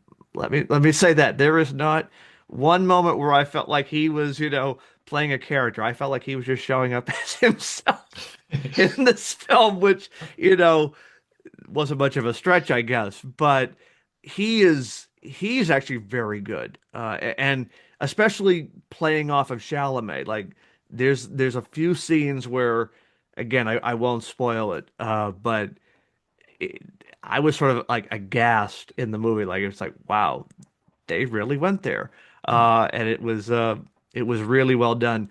Another person who I don't think gets enough credit and praise, but Odessa Azon. She Mhm. is when you're playing opposite Timothy Chalamet, like, you kind of like you got to show up for school in a way. Like, Mhm. you're going up against a prodigy, and she not only holds her own against him, but she does what every great supporting performance accomplishes, which is that she brings out something from the main actor. Mhm. And she's like a little spitfire in this film, and she was like I would have watched the whole movie just on what was going on with her because there's a lot of interesting developments and subplots that are going on in her side of the neighborhood, and like I said, there's just so much color and excitement in this movie. I I couldn't get enough of it when I was watching it, and I've seen it now twice, and it's one of those films where it's like, yeah, it lives up to the hype and then some. Hmm. It's on my list. I really want to see, especially after your reaction to it. I when you saw it and we were talking about it, like I need to see this Yeah. movie. It sounds amazing. It's the fact that it's a ping pong movie blows my mind. Again, you wouldn't think that would work, but I guess again, that's the power of Chalamet. I was gonna say Timothy Chalamet. I've said it before. He is one of the best actors working today. I really think he's going to be on for a long time doing great things. He is quickly becoming one of my all-time favorite actors. I just like I will watch anything he's in. He could read the phone book and Yeah, I'll show up. when I saw him in Bones and All, I knew this guy is good. Yeah, oh yeah. Well, I've probably said this before. The performance that really like I was always invested in him, but when he did Wonka, That th was a surprise. that was like because it's just it's so out of his wheelhouse. I Hmm. mean, not in a way, but like You don't expect him to, Dune and Bones and all to then yeah, playing Willy Wonka, like like a warm character. We hadn't seen that before a from him. family film. Yeah, I'm looking if I think they are making Wonka too. I'm all in for I'm that. ready. I'll be there opening night. Yeah, like you said, anything Timothy does, I do want to watch it because he delivers. And I mean, just as an aside, the marketing of this movie was something else. Like Yeah. the fact that it is A24's highest grossing film to date is all because of Timmy. Oh yeah, 100%. he even made that. I don't like it, but he made that music video I with it too. know the rap video. That threw me off completely. Like, what is this? Um, but also, I think Josh Safdie is such a talented He's person. fantastic. Yeah, the Safdie, but like one of them made the Smash Machine. I'm not going to see it. Don't want to, but Don't he's still waste your time. talented. No, Yeah, yeah, yeah. he is talented. Yeah. They're both so good, so good. I do have a question though. Yeah. So you saw the thing about the alternate ending for this movie. Yeah. Is there any hint to that? Like, is that, or is that just going to be out of nowhere? Well, no, there's a moment in the film, and again, this doesn't spoil anything, so it won't take anything away, but where Kevin O'Leary's character says to Marty, "I'm a vampire," like, Okay, gotcha. like it's just more of like tongue in cheek, like I'm a bloodsucker, I'm a Oh, capitalist kind okay. of a thing. Yeah, So, it was sort of a funny, it's a funny line in the movie. Now knowing what was the alternate or proposed alternate ending, it just adds a whole other layer to I that. kind of want that movie I without even seeing it. Like, okay, that just sounds ridiculous. I'm in. But either way, I'm gonna oh watch yeah, them no, again. I wish that alternate ending was shot and it was out there. Put on a DVD or something, Seriously, no, or Blu-ray, I should say. no, I look forward to your reaction to Marty. Yeah, I'll get to it soon. So it's at the top of my list right now, I think. No, good times, good times. And what is your number four? So you spoke a little bit about it earlier. I did put it on my list, the Batman. Oh, okay, all right. I do love the Batman. I think that it's for everything you said, plus um, it just gets a lot right that I've always wanted to see on film from Batman. Hmm. I think it does. The look of Gotham is really nice, even though it does feel small. It Hmm. feels like it's a 2 mile stretch with some Times Square looking TVs. But I think it does a lot right. And one of my favorite aspects about it is the Gordon stuff. I'm Mm. a big fan of Batman and Gordon working together, and Jeffrey Wright's Gordon is just one of my favorite things ever. I love Jeffrey Wright anyway. I'm a big fan of him.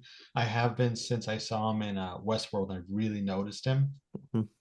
I think he's just a great actor. He always brings something to the roles he's in. Hmm. So him as Gordon is just like icing on a cake for me. I love him as Gordon, and the way he interacts with Batman is so good. Hmm. Also, Colin Farrell's Penguin. Colin Farrell's another actor I love, and to see him in a Batman movie and to do so well in Mm. a he transcends that this is a Batman film to me. Because you could stick Colin Farrell's Penguin in like a Godfather spinoff, Yes, and it would work. and it would still work. So I love that aspect of it. Even the small characters, like we always make the joke, Officer Martinez. I love Officer Martinez. Um, Where's his show? where is his show? You got, Commissioner Bach is great. Hmm. I think there's just so much good about this movie, even though I do admit it's a hard rewatch sometimes because of the length and, it's a mystery, but Yeah. it still deserves the spot that it has for me because it is Batman and it's so well made. Like, it's not even a question of does it look good? It looks amazing. Oh, absolutely. The flow, the action scenes are tremendous. The car chase with the Batmobile and the Penguins really good. The Hmm. hand to hand stuff, even the kind of the idea of the movie that it's a total detective story, Hmm. that's different, and it's really fascinating to watch how this character who is supposed to be the world's greatest detective actually isn't here. Right. He's still growing, Hmm. and I like that this it's not an origin, but at the same time it is in a way Hmm. because we're learning with him that he's got to get better. Right. And I think it ends in such a really cool place to where you see the natural progression of the character. He went from being this kind of isolated, doesn't really like talking or speaking to anybody, and then at the end he's helping Gotham, get out of this stadium that was flooded, and he's Hmm. hands on with people, making eye contact, which he also doesn't do with anybody except Right. Gordon, really. Yeah. So yeah, The Batman is one of my favorite movies, and I'm glad that it's here. Well, I love that you have that on the list. I'm glad that one of us I had had to. Batman in the top 10. Believe me, it was very tough being a Batman fan to not have this film in my top 10. It was close, but it was for me, and I think I've said this before, the rewatchability is something I will always put into consideration with any film that I would sort of deem like an all-time Yeah, favorite. And this one, as much as I love the film, it's sort of it's sort of my issue with mystery films in general. Once you know the twist, it sort of loses a little bit of the shine. there's very few mystery films I think that are instantly rewatchable. I think like Knives Out. Yeah, that's one. That's like an all-time great mystery movie. You could rewatch that in succession, and you'll Right. be fine. The Batman is not that way. You do have to let it rest, I think. Yeah. Not a bad thing, but I think it's just the way you got to watch it. Yeah. Or if you do want to watch in succession, go for it. Yeah. It's No. not something I can do. No. Gotta have a little pause. Yeah, a little bit. Give me a couple months, maybe Right. maybe a year. You But know, I've rewatched it quite a bit over the years. So I'm due for a rewatch, so this is spurring or that you need. could wait till next year when we have the new one, the sequel, Well, if no, it's ready. that's right. Only a little over a year to go, everybody. Oh yeah, we'll see. Yeah. No, I'm really stoked for that film Mhm. because I want to see what it does differently, or does it double down on That's gonna first be the film. million-dollar question. Yeah, we don't know. Because again, We shall details are see. details are scarce. Um, Yes. so all right, now we're getting into my top four, and I went back and forth between these two films. Both came out in 2024, but it was a case of just one like inched over the other. They are practically interchangeable at this point. But number four for me is Long Legs. Oh, okay. I I'm glad this is here. I love this film. Mhm. I knew the minute, again, I've it's a recurring theme now. The minute I saw this film, well, I shouldn't even say the minute I saw the trailer for this film, Yeah. I knew I was going to enjoy it. It's got Micah Monroe. She is my favorite actress working today. I just love everything that she does. I love that she's committed to the horror genre. A lot of actors will start there and then branch out. She has found her lane, so to Hmm. speak, and she brings it in every film that she's in. Even if the film itself is so-so, she's never the weak link. And Yeah. this movie from Nicolas Cage as just this nightmare fuel. I mean, there's just no other way to describe it. I mean, Nicolas Cage gets, I think, both fairly and unfairly knocked for playing into a persona, if you will, or Hmm. playing a character, caricature of Nicolas Cage. There is no moment in this film where I see Nicolas Cage. He is entirely long legs, and it is creepy as hell. There are very few times in a horror film, because I watch these all the time, where I will find myself jumping at a particular scene. When Longlegs first appeared, and I was not expecting it, I jumped in the theater, and like that does not happen. Very, very rare.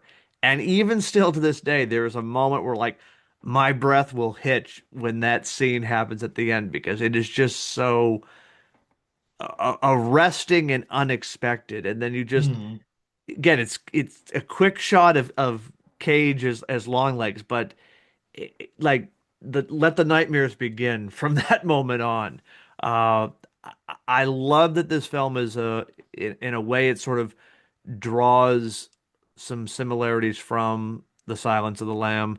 I think it sort of takes the best elements and then, as only Osgood Perkins can do, makes it his own Hmm. twisted, macabre setting.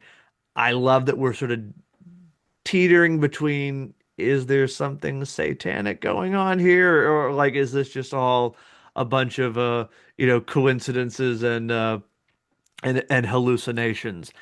I love that the film, sort of to your point about uh, Talk to Me, I love that this is not a happily ever after Yeah. ending. Definitely It not. is dark, it is upfront, it is brutal, and it ends on an ambiguous note. And again, I won't spoil the ending if you haven't seen it, though I know we've talked about it on the show before.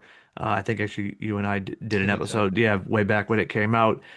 I love the revelation with Lee Harker and her mother. I just think that's So good. that's that's just such a good twist. And then the stuff that goes on with her mother and the nun costume. I mean, He it's was just there the whole. yeah, it's just I rewatch this film at least twice a year. Like it's a standard now, it's a standard October spooky season watch, but like I'll probably put this on in like March or something. Like it's Hmm. one of those it's so weird. It has it to me it's a very much a cozy film in a way like it's a comfort horror film, I guess is the way I Oh, would put it. I don't know about that Yeah, I don't know. one. That may not be the right word. It's a I don't there's just It is a something different kind of horror, though. that's what it is. It's because I think a lot of people went into this expecting it to just be a standard serial killer Yeah. cop movie, Hmm. Silence of the Lambs for the modern audience.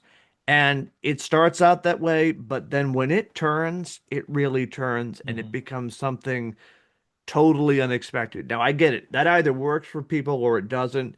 For me, I think it's what elevates this movie into like we're going to be talking about it down the road as like one of the great horror films of this decade and maybe even beyond.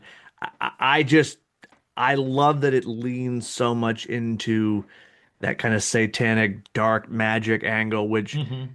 again, a lot of horror films will sort of flirt with, but never in this kind of a setting. And Micah Monroe, I mean, again, she anchors the film, and I just I love watching her sort of go through the unpacking of trauma and then coming to that realization, and then ultimately what she's forced to do at the end of the film. I think Lee Harker is one of the great unsung heroes of horror films of this particular decade, at least. And again, Longlegs, I've always like, it's one of those films I watch it like kind of want to go watch it again. Like it just, yeah, it's I can't get enough of this film. I thoroughly enjoy it.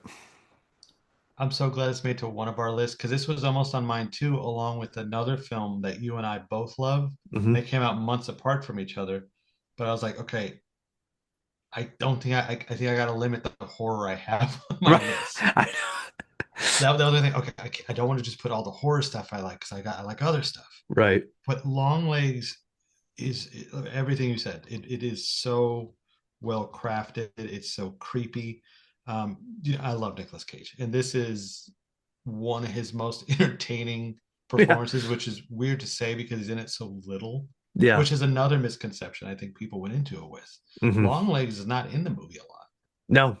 What you're mostly watching is this off-screen horror in a way. Yeah. Like you're waiting for this next shoe to drop at all times. Hmm.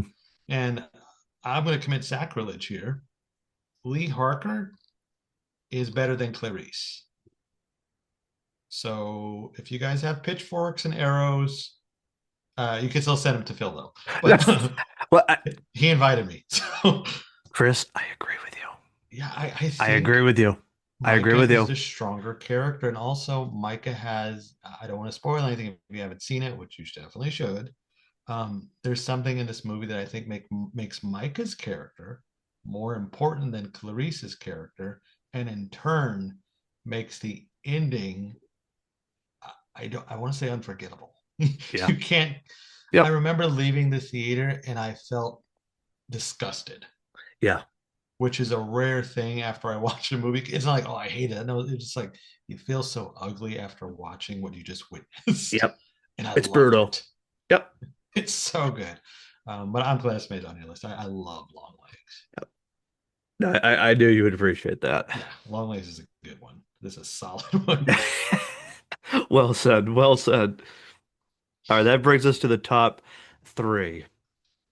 This is where it gets scary, I I know. think. Like I said, I'm looking over this list, and I definitely leaned a little bit into the horror more than I probably thought I would. But I, I sacrifices were made. I actively like, okay, I need to get a couple from each genre I like. I can't just go all horror. I can't just go all the, well, I mean, superhero genre is the only one I didn't have a lot that I would have put on here, but I put the two that mattered to me. Um, No Joker too, right? or the first one. Oh wait, the first one was 2019. Yeah, just missed it by a year. Okay.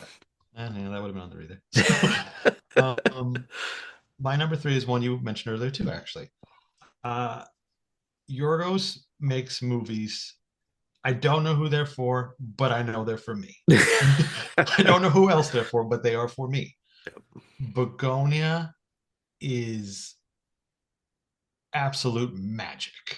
From the first frame to that final frame, Mhm. I was captivated by this movie, even more so than Poor Things in a way, because I think, and Poor Things might have been mentioned, but this one, there's an accessibility to it Yeah.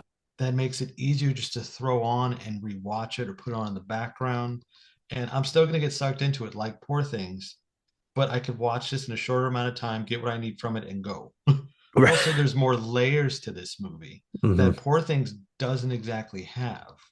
Poor Things, I think, oddly enough, is more straightforward Yeah. than this is.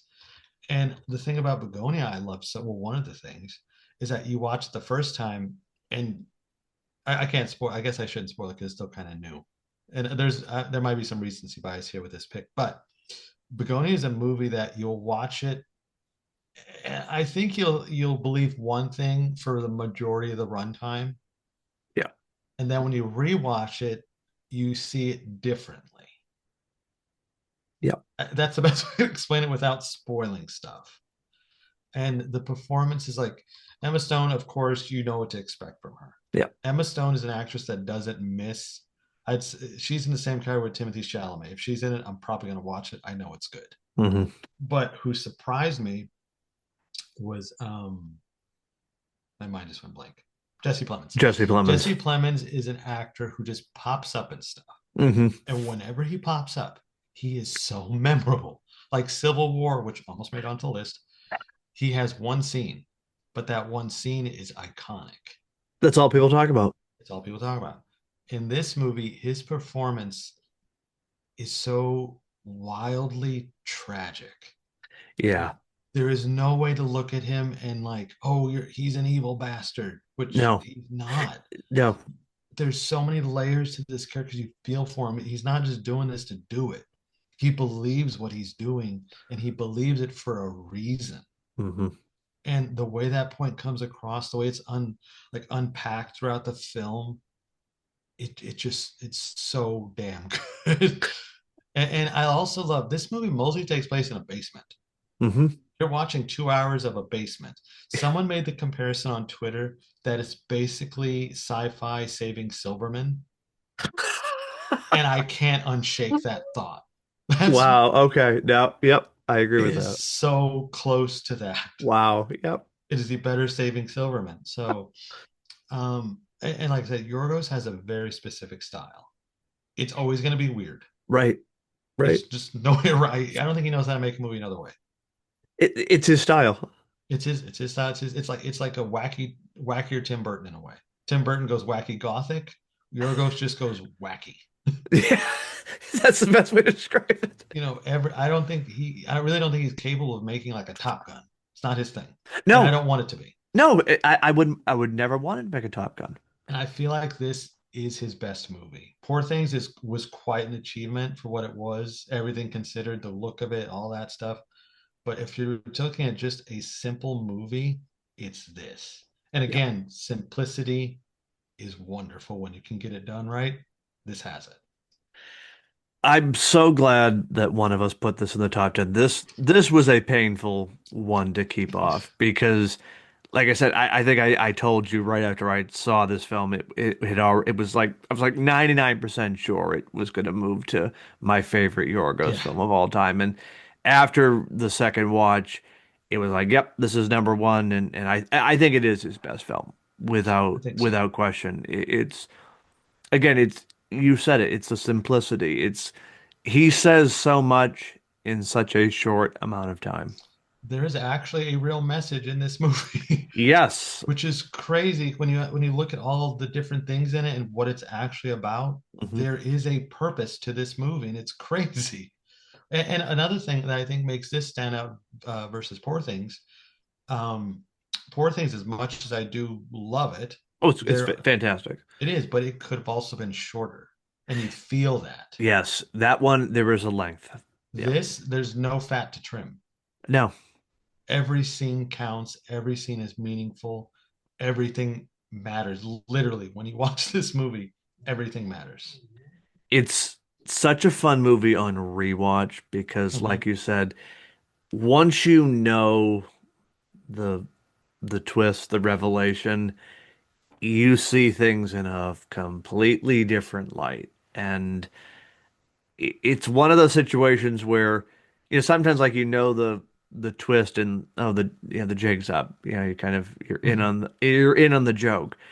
And in this case, like it just sort of broadens your mind in a lot of like you see the whole story in a different way. And it's one of those rare occurrences where a film has a setup, it goes a different way, but yet it somehow informs how you then rewatch the film. Mhm. And I would almost even That's say exactly it right. almost makes it even better. It does. I think it does because you could see what they were doing. You know, Yes. I I don't like I said we can't spoil anything because No, it's because too I new. know it is. Yeah. But there is a method to the madness here, and once you see, you're like, well, damn it, I know. you know, Yeah. your whole perspective Yeah. shifts. Mind And blown. yeah, it's just I love It's a it. fantastic film. No, Begonia is one for the ages. yep. No, that's why I bought it on Steelbook. I was like, no, adding I gotta this in get the one. I collection. gotta get one too. You need, honestly, yes. This is one you really need for your I'm collection. gonna have to because I need it. Yeah, Just and it's a beautiful steelbook too. I have to say, it's great. That is fantastic, Chris.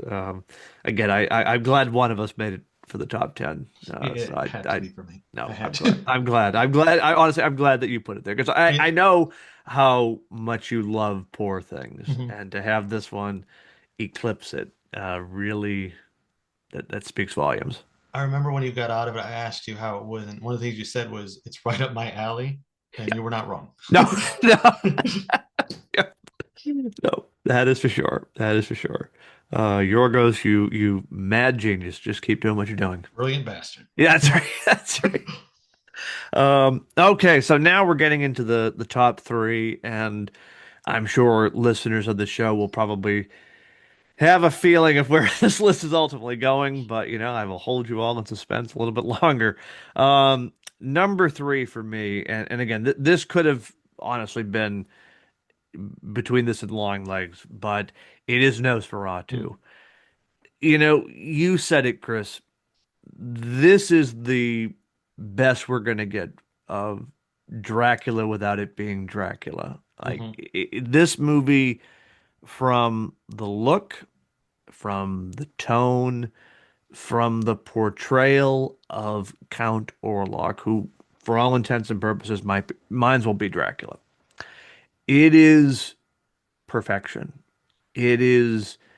It's everything I wanted from a vampire film and then some.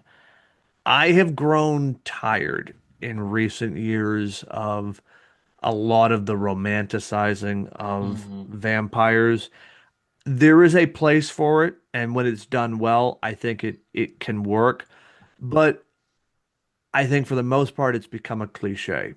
And I like it when a vampire is a creepy SOB. I want him to be like a walking virus. And we get that with Count Orlok in spades. He is not only nightmare fuel to think about visually, he is like a disease. He is a corpse walking Mhm. amongst us. And Bill Skarsgård, who is one of the great chameleons, and I say that with love and affection because he transforms into whatever character he is playing. To me, this is, I think, his crowning achievement. And I know Pennywise is another beast that he has brought to life, but there is something about what he does as Orlok in this movie, from the body language to what he does with his voice. You know, there is acting, and then there is whatever he is doing here. Like Transformation. he has tapped into something dark and otherworldly, and the movie is all the better for it. I I think this might even be Robert Eggers' crowning achievement. And the guy is making Werewolf. He's going to be making more films in the future. But to know the passion that he had for this film, and he's a New Hampshire boy as well, so I got to give a shout out to my fellow Granite Stater. He's American. Yeah, yep, Robert I did Eggers. not know that. Yep, I know. You wouldn't think that with he I kind don't of. think I've ever seen him in an interview. I've read interviews, but not seen, watched one. I don't think.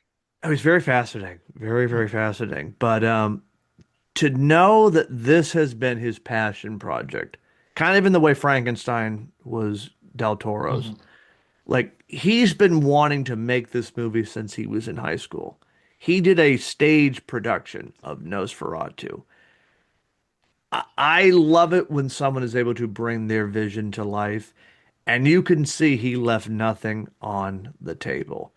He honored the original film Mhm. from 1921, 1922.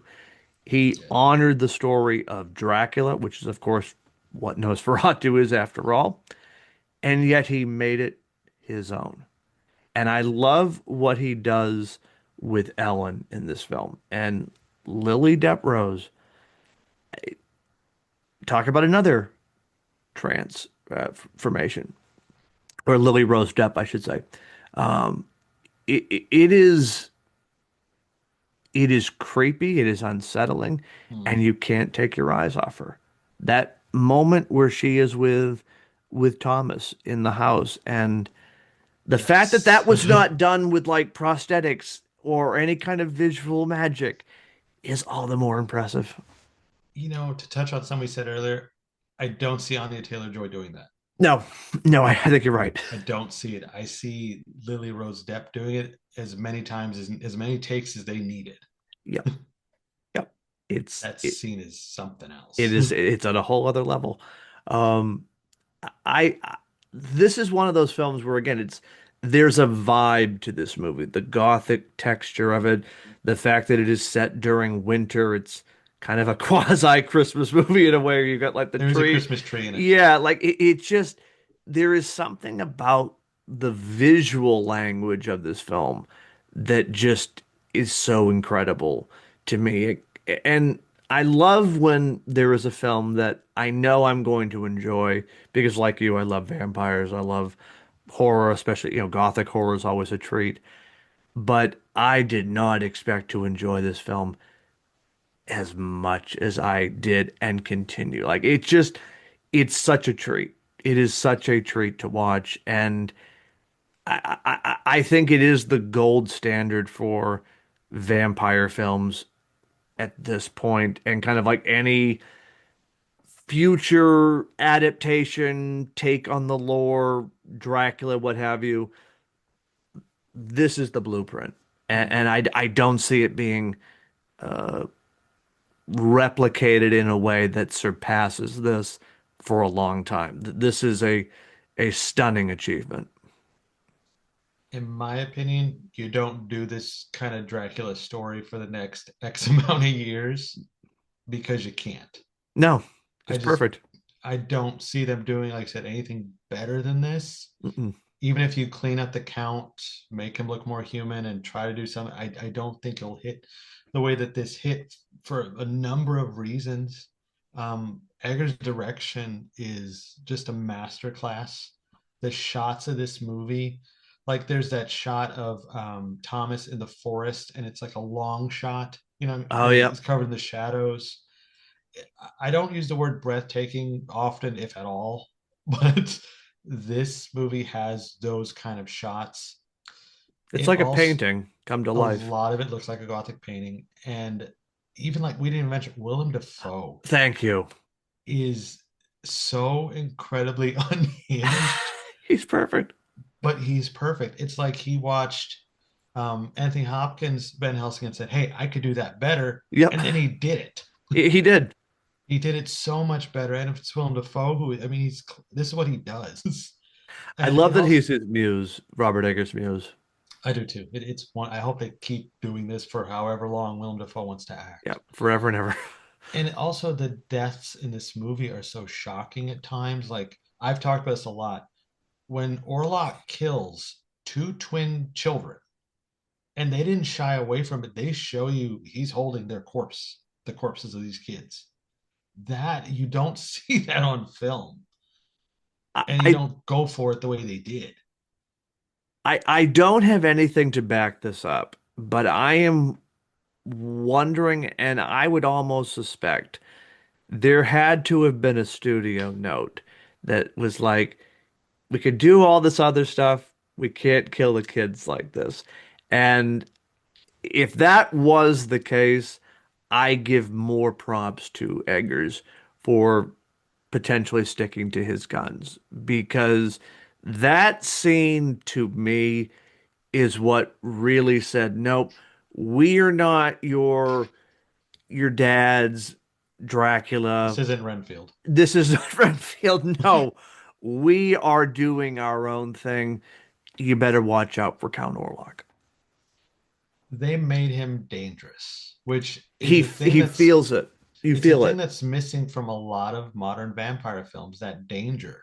A lot of them feel like if you talk to them long enough, they're gonna just hug you or something. Yep, they just need a hug or a Right. trip to the dentist. Orlok's not doing that. No. Orlok is going to murder you, and it's going to be vicious. I also like the lore with him. Like they went back to the old vampire folklore where they didn't go for the jugular. Right. In a lot of this old stories, that's not what they did. Hmm. So I really like that aspect. I mean, or this movie is just something I love. I inject into my veins. I've watched it Yeah. several times. Yeah. It's my favorite Steelbook, actually. Well, that and Dracula, coincidentally. Fair enough. Fair enough. 31, yeah. Yeah. Good companion piece. Yeah, they are great companions to me. Yeah. Watch those back to back for a that's a good time. Oh, I must do that. I must do Yeah, that. that's fun. So there we go. Yeah. Nosferatu, no notes there. No notes. Um, all right, Chris, number two for you. This is one that when you told me about this, so the first one that came out was Once Upon a Time in Hollywood. Then I remember, wait, that was not 2020. Right. So, I know, so right that on got that knocked line. Yep. that got knocked out. The second movie that came to mind that I had to have on this list, it is a favorite of mine. I don't really talk about The Banshees of Inisherin. Oh, okay. Nice. This is not only one of my favorite movies of the 2020s, it's one of my favorite movies ever. Hmm. Like I mentioned earlier, I love Colin Farrell. I've been a fan of his since the first thing I saw him, which I believe was Minority Report. I think he's just a fantastic actor. But it also has Brendan Gleeson in it, who I also love. It has Kerry Condon, and it also has Barry Keoghan, who got the nomination for Best Actor. This movie was a big deal, but I feel like it was one of many big deals that year that it came out. So, but I love this movie, and it's also part of it's the second pairing with the director and Gleeson and Farrell because they did In Bruges before this, which I also Hmm. adore. If we ever did like a 2010s or whatever, that would be on the list too. What I love about this movie is how it's just so it starts out as this real friendship kind of gone wrong story, Hmm. and as the movie goes on, it gets more bizarre, but it's still never like this is unbelievable. Right. It Right. just gets this kind of realistically weirder tone, like when Gleason cuts the fingers off and he really does it and throws them at the door. It's like this is amazing because it's part drama. It's got comedy in there, and the characters feel so real. And you feel like the sister, she's stuck with her brother. She doesn't want to be there. Right. Her life is standing still because Colin Farrell can't get a grip. Literally, that's the problem. And and then Colin Farrell, his character is so relatable too because he's just this lonely guy. You know, he doesn't know how to be part of society. He kind of just attaches to this one guy who's tired of his shit. So it's a really good conversation movie. There's a lot of great dialogue. It's a very good looking movie. It's Um, it, beautiful. it's very pretty. All the Hmm. green and the colors. It's really nice to look at. And I think Barry Keoghan's character, who just kind of I want to say he floats through the movie. Yeah, he's just sort of there. He's sort of there, but his impact Hmm. is the backbone of this movie. He's He's the the heart of it, in he's a the lot. heart of Yeah. it. He's an integral role. You can't have it without him, Mm-mm. and he earned that Oscar nom. I would have given it to Frankly, if there was one film from that sort of post-COVID him. Hmm. bubble, if you will, this one, not saying it doesn't have its flowers, I think it deserves even more than it received because I think this is a film that not only was one of the best films of that particular year, yeah, 2020, 22. Yeah. Um, it is one of the best films this century, Hmm. and it's a film that I think will continue to age like a fine wine. I think so too. I think the more people that find it will find something new to love about it because it's a film that keeps giving. Like I said, it's got humor, it's got this fun relationship kind of thing with the friends, and it becomes almost like Grumpy Old Men in Ireland for a minute, but then it has that weird turn, and it's still good. No, that I remember the first time I watched it because I was just expecting, okay, it's a friendship gone wrong movie. Right. Colin Farrell and Gleason have a falling out. Okay, that'll be 2.5 hours. That'll be a good time. Yeah. And that's there. But like you said, it becomes something else entirely. And I remember thinking to myself, like, wait, is this the right movie? Like, because It he, escalates. the trailers do not lead you to believe it's something more than just what we would call like a conversational movie. Yeah. Like it's much more than that. And again, I props for the marketing at kind of shielding that fact because like in a lot of ways, I don't think you could properly market the film. You have to experience it in real time. Yes, you can't be Because told about this movie because I tried to explain it to someone, and like they looked at me like I had lobsters crawling out of my ears. yeah, it's something that if you first of all, I think if you've seen In Bruges, it helps because you kind of get the style of the film Yep, that this guy makes. that's a good I point. think it's Martin Donahue's his name. I forget. You kind of get the feel for the vibe of it. So this is like a natural successor. But also, if they would have put the fingers thing in a trailer, I don't know what kind of reaction you would have got to this movie. Maybe it would have been more popular. I don't know. Hard to market that moment. That's Very hard. And yeah. then you can't put Barry Keoghan stuff in there because you No, again you have to experience it. that's right. No, because at Um, first I was kind of thinking like, hey, well, what's he doing here? Because I came to this movie later after it had been nominated, so I was sort oh of wanting, really? to, yeah, I was like, oh, so Okay. what's going on with Barry here? Like I kept like this is what I was expecting, and then of course you watch the whole thing unfold, and then it makes sense, but like going into it, like it was sort of I was getting caught up in the fanfare. I'm like, okay, let's Hmm. let's see what this is all about, but then yeah, in a lot of ways that was kind of the best way to see the movie because I sort of had a version in my head, and then what I saw was something totally different and surprising. And I love it when that happens with a film. That's fair. I think I got what I paid for really with it. Because again, I saw in Bruce, so I knew they do a balance of this drama comedy really well. Yep.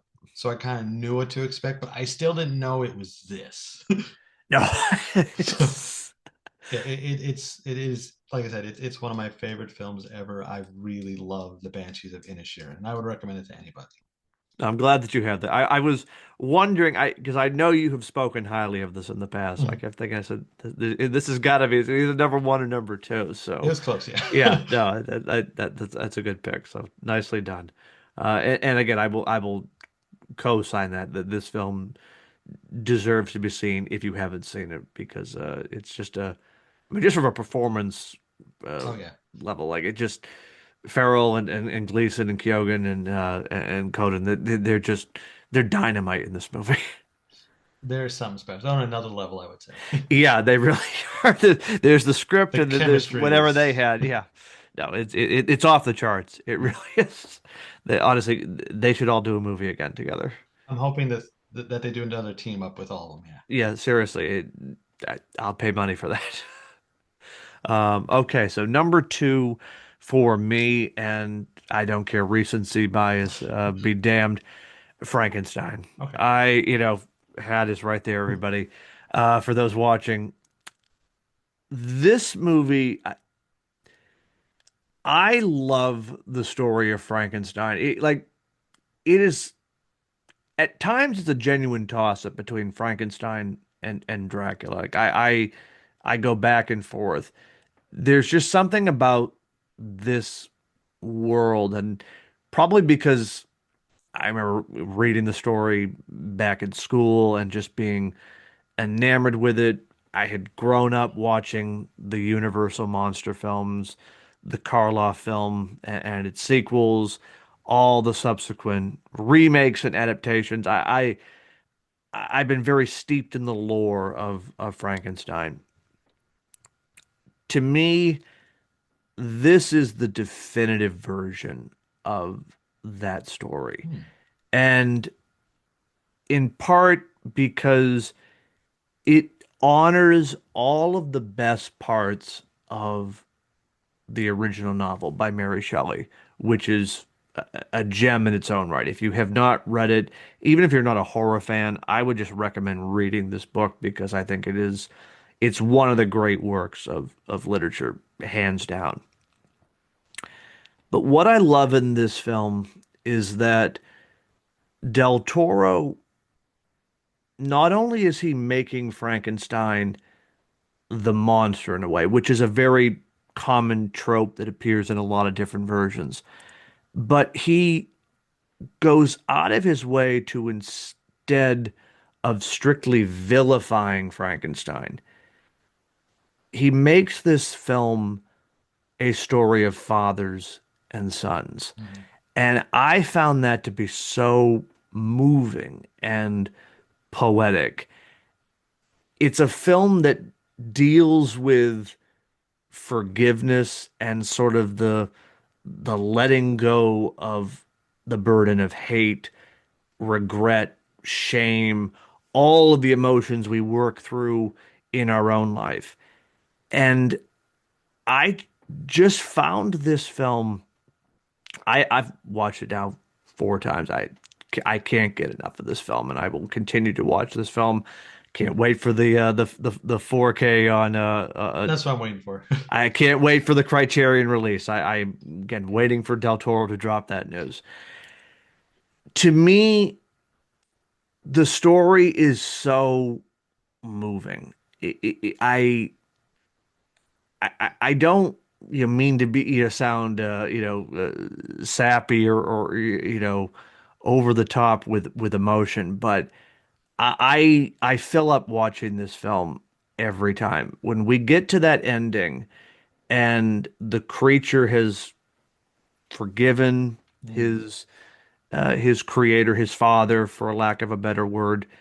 The father has come to terms with the son, come to terms with himself, and the idea of just acceptance, Mhm. accepting life, accepting one's place, not trying to rationalize it, not trying to understand it or even make it make sense, but just letting go of all of those extra weights that we carry around and just living for the sake of living. I I want to cheer every time I watch this film. It affects me in such a way. And again, from the performances to the just the heart of the story, you can feel Del Toro's passion with this film. And much like Eggers with Mhm. Nosferatu, he's been wanting to make this film his entire life. And he left nothing on the table. I think it might be his crowning achievement. And it's again, I think it is the definitive take on the story because it accomplishes what all the best versions of Frankenstein have done, which is, the sort of reconciling of, man playing God Mhm. and the ramifications of it. But then it goes into something more. It becomes a commentary on parents, on children, on sort of the cycles that repeat themselves, and then just finally sort of severing those bonds and severing those vicious cycles that can cause nothing but more destruction, more heartache. I just it's a riveting film. It's not a horror film in the traditional sense. It is a gothic horror film. Mhm. And I think that is an important distinction because it is so steeped in that tradition, not only from the look of the film, the template, but the very heart and soul of it. It's not just about the monsters. It's about our collective humanity. It's about our purpose here, our place. And I mean, I'm getting really into the weeds here, but I have just thought so much of this film, and every time I revisit it now, I come away with something more that I didn't even take into it from the previous rewatch, and I'm sure that will happen on successive rewatches. It's just a special film. I mean, of all of the recent movies that have come out, this one in particular has just found a place in my heart where I cherish it. And Like I want to stand on the rooftop and just tell everybody, go watch Frankenstein. Because I mean, I'll close on this. Not since Karloff as the creature has the monster looked and acted so well. And there I'll stop. I think you're exactly well. I completely agree with you because I'm thinking of other versions of the monsters. The ones that are coming to mind are like De Niro's, which not for That's me. that's something else. Yeah, not for me. Yeah. The one from Penny Dreadful, which was a different beast. Yeah. I Its think own that thing. it is, but that and Del Toro's do have some stuff in common I'd as agree far with as that. like the father and son. They do, but man, I prefer Del Toro's. Yeah. Del Toro's Frankenstein is a it's like Eggers Nosferatu. I think they honor the original, they do something new, and Hmm. they just flesh them out in a way that they work nearly flawlessly. Hmm. Like I said earlier, my only issue is Mia Goth's character. I just don't think there was enough of her. That's fair. But the movie is phenomenal. I think even, you talk about the gothic horror nature of it. To me, when I hear gothic horror, it's the atmosphere that does it for me. Yeah. And that's there in spades. Hmm. These beautiful sets that are they have that look to them, like almost a Hammer film with money. Yeah. No, that's what I was thinking when I saw the cast. I'm like, yep, this is a Hammer film if they had the budget. If they had money, what would Hammer have done? Yeah. This. Yes. Yes. So I'm completely with you on Frankenstein. I love this movie, and I think that like Nosferatu, and maybe even to some extent Bram Stoker's Dracula, Hmm. when people want to say, okay, well, what's the best versions of these characters? Well, for you want Frankenstein, you watch Del Toro's. The Yep. original's great. Karloff is amazing, but you want something that really has teeth, Del Toro's Yeah. or Bingo. bolts, which however you want to go with Yeah. that one. I don't think he had the bolts. I don't remember. No, no bolts with that one. I was reading an article. They toyed with the bolts, but then they were like, it's so familiar. It's so Karloff. They Mm. didn't want to go in that Well, I kind of wonder direction. what the Andrew Garfield version looked like because they did redesign him for a Lordy. That's the thing. And what I was reading from Del Toro, he said the biggest thing that changed was the height. That Mm. really, because obviously Elordi is I think 6'4", 6'5". So He you does, get he a looks bigger than that. yeah, I know he looks like 7 or 8 feet tall. You get a whole different performance with someone like Andrew Garfield, Mhm. just in terms of stature. And so it's interesting to see how they reconfigured the character to suit a Lordy's height. Hmm. Yeah, I'd love to see that original design if it exists or if it's even that different. I don't know. From what I read, I think it would have been the same, but at the same time, you're tailoring it to a specific actor. Yeah, that makes So sense. yeah, but no, I'm with you. I'd love to see what that would have looked like. I enjoy what ifs like that, but I also wouldn't trade what we got. So, Oh no, I mean, I have always known Jacob Elordi to be a talented mhm. actor. I am so glad that more people are discovering that because of this film. I think that when you put him with Oscar Isaac, who is I think one of the best, another one of the best actors today in film and TV, Underappreciated from this film, I will say. He's not getting that enough too. enough recognition, in my Laurie's opinion. getting all the attention, rightfully so, Oh no, though. absolutely. He's oh yeah. I mean, he takes something that you wouldn't think would get this kind of performance. Oh no. He's Frankenstein's monster. You think Karloff, he just kind of Yep. grumbles his way through. Yep. This is not that. So No. I get it. Give him the flowers, give him the bouquets, whatever. But yeah, it's just a really impressive movie, I think, all the way around. And again, when you talk best versions, this one has to be. I would say this is the one going forward. Yeah. No, as like Nosferatu being the gold standard now for the future, I think yeah, Del Toro's Frankenstein is the template. And I, then I don't need to see another version, like you said, with Nosferatu for X amount of years down the road. exactly. Don't need another Frankenstein. We got it. Yeah. I mean, the word the bride is coming, that's Well, fine. yeah, but that's the But like whole this specific this film, story. Yep. yeah. The Shelley book. Yep, I think we got three gold standards as far as horror icons go. Let's work with them. Let's Yeah, watch them. that's right. Let them rest and admire them. Yeah, I'm sure they're going to redo it eventually, but Of we course. got time. We got plenty of time. The funny thing for me is like now like I imagine when I'm watching because I do the Universal Monsters rewatch every Halloween or Yeah. Octoberish. Frankenstein's always on my list. Hmm. I don't know if I'm going to watch the Karloff one or just the Del Toro one. You could probably guess which one I will watch. Okay. Bride is still on the list either way. Got to watch Oh, The Bride of Bride. Frankenstein. That's better than Frankenstein, You but got to have Bride. yeah. Even if I could just get that one scene I love, smoking good, I adore that. But yeah, that's where I'm at with Frankenstein. It's a good time. Yeah, well said. Well said. All right, so now we're really in the danger zone. So number one, Chris, it's This all was led to this. this was so difficult. And I'll tell you what, the reason this is number one is because when I started writing it on my Apple Notes, I didn't do the numbers yet.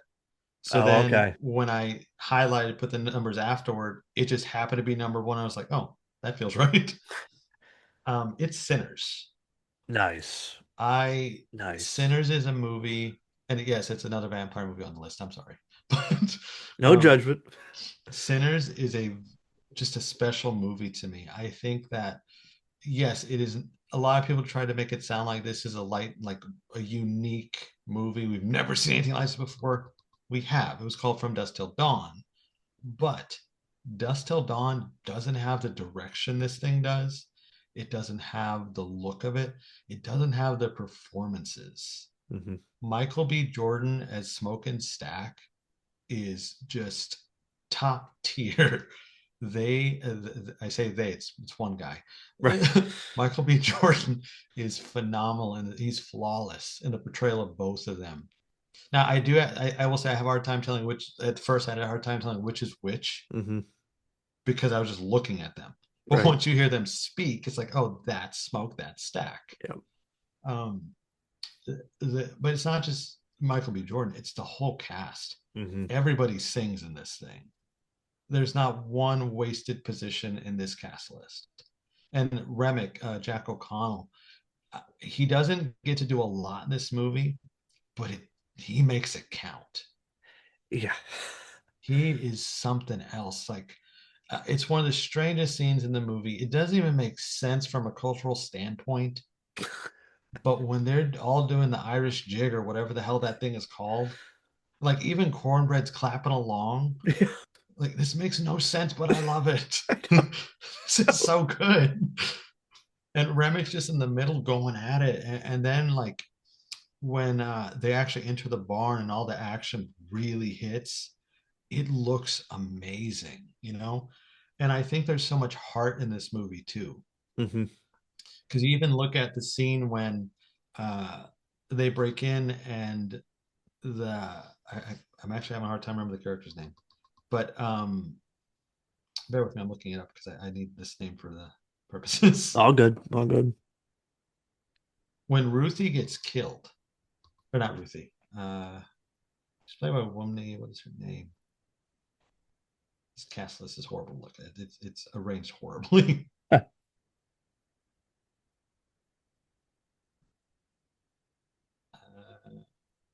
Sorry, All good.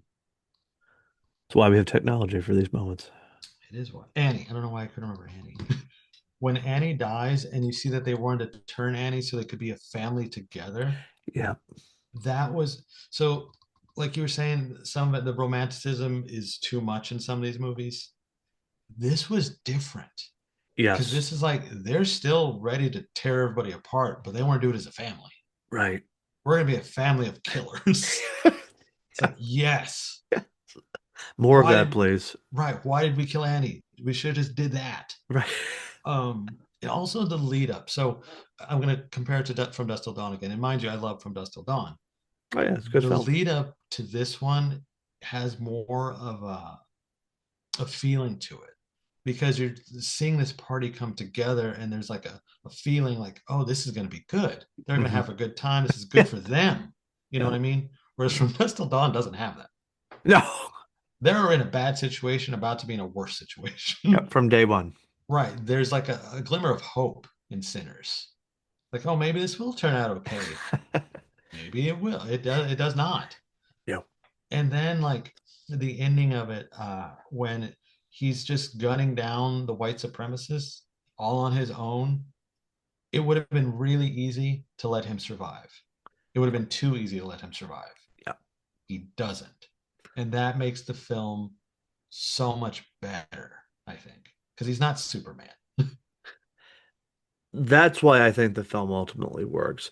There are real stakes, Mhm. both when they're confronting the vampire evils, but also the real world evils. That's one of there's a commentary to this, and Yeah. it's not beating you over the head with it or anything. This was the life at the time. Ryan Coogler is a real filmmaker. And Yeah. what I mean by that is, I mean, not only from a technical level, the way he made this film, but to your point, he doesn't beat you over the head. A a less confident director, I will say, would have felt the need to over explain Yes. or turn this into a history lesson. And Coogler is giving his audience credit and just sort of, I think, also a credit to his own story that we don't have to stop and take a debrief for what's going on, what's the context, Hmm. where are we in American history. He is taking us there, but not turning it into a sermon. It's He's not not holding our hands. bingo. That's what it is. He puts it all out there and then kind of in a way says you figure it out.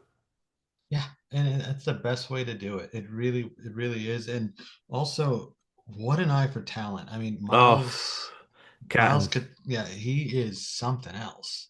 In that scene, I think it's actually called the history lesson, ironically. Yeah, Um, that scene is some like I've never seen anything like that, especially when you watch an IMAX and the screen expanded. So that was so cool. I was on another level when Hmm. that happened. I did not A expect that, but then just to be like I think it's like what a 5 to 10 minute sequence in the movie. The whole music, I know it's like, yeah, like 5 minutes. I I wanted to see more of that, Yeah. if that makes sense. Like I was just so carried away by that moment. It's I've said this before. I mean, there's a lot of moments in this film that will be remembered and stand out. That particular sequence will not only be remembered, but it will be studied. It will be held up as what can you do with filmmaking? What can And it you will do be with copied. visual? Oh, and poorly. I Yes. can tell you You're that not going to poorly. be Coogler. Don't, I No, know you're going to try. You shouldn't. no, don't do it unless Coogler you is a certain kind of director. Like you said, he's a real director. exactly. And oh no, it's one of those films where again I knew it would be good. I did not know it would be that good. Yeah. My expectation was like, okay, I'm going to like this. Yeah. I walked out that like I would have went right back in to see it again. No, seriously, it was that good. And what for me, what separates this from Nosferatu is the rewatchability. This I could just throw on and I have to watch all of it. No, you make a good point about the first half of the film, for really the first act. Like first 45-ish minutes, I think. Yeah, it is I hate to use that word slow burn because it gets so overused, It kind but of is though. and that's by design. And I made the comparison, and I'm not putting the two films on the same level, but it's like the first Halloween in a way, where that Hmm. first 30, 35 minutes, there's a vibe, there's a feeling, but it's a lot of just sort of the characters living their lives, Yeah. going about their day. They're getting ready for that night at the barn. And I love that the film takes the time to invest in each of those characters. Because again, another filmmaker might have just said, well, we don't need to know about all these different It would have been people. a montage of the brothers driving around picking up people. Yeah. But instead, we get that great scene with Delroy Lindo. Yep. That's one of the best things in the movie. You get to see with Cornbread and his wife. Yep. Like, how much money are we talking about after he's Yeah. you get stuff like that where, like you said, if it were Robert Rodriguez, it would have been a montage set to a fun needle drop, which is cool too. Which is fine. That's one style, but you would not have had the same attachment to these characters. It's a rich story, which Yeah. with each character, and it makes their fates matter. It makes the whole party matter. Whereas if you didn't have that, this would have been an average vampire movie, and that's not bad either. It would have been fine. Oh no, but it But becomes something more. that's why I think this movie will still be talked about in a long time. And that's why it's one of my favorites of the 2020s. And it might be recency bias too. I love this kind of stuff, so it's in my wheelhouse. But I really do think this movie is special, and I love it. I love that you put that there, again, recency bias be damned, Yeah. because again, Twitter is gonna Twitter, and they're already trying to I've seen people say, oh, the film isn't really that good, or it's overrated. I've Like, seen people say it's just a vampire movie. It's like, yeah, and Oppenheimer's just a movie about a bomb, I guess, right? right? I mean, like, please educate yourselves. Like, just To each their own, though. that, yeah, to each their own. But like, I don't know how you can look at this film and just think, oh, it's just a vampire movie. Like, no, it's that and then some. You guys haven't watched Blind Alley. There's a drop right there. Now that is something. Yes, that look that up, everybody. Look for those of you who haven't seen it. Please. I Yeah, have someone to talk about it with. that's a that's an experience. Poof, yeah, that is for sure. Um, all right, nice. I'm glad that that made your top 10. So that then brings me to my number one, and it will probably surprise nobody if you've listened to this show for 4 years. But again, I wear my Nolan love on my sleeve, and that's okay. Oppenheimer is number one. It was always going to be number one. And you made a good point. The bomb is almost irrelevant to this film. The Trinity sequence, as it were, it's visually arresting. It's sort of the big it's sort of Nolan's heist moment in the movie. But the film is so much more than just that sequence. And again, we talk about a real filmmaker.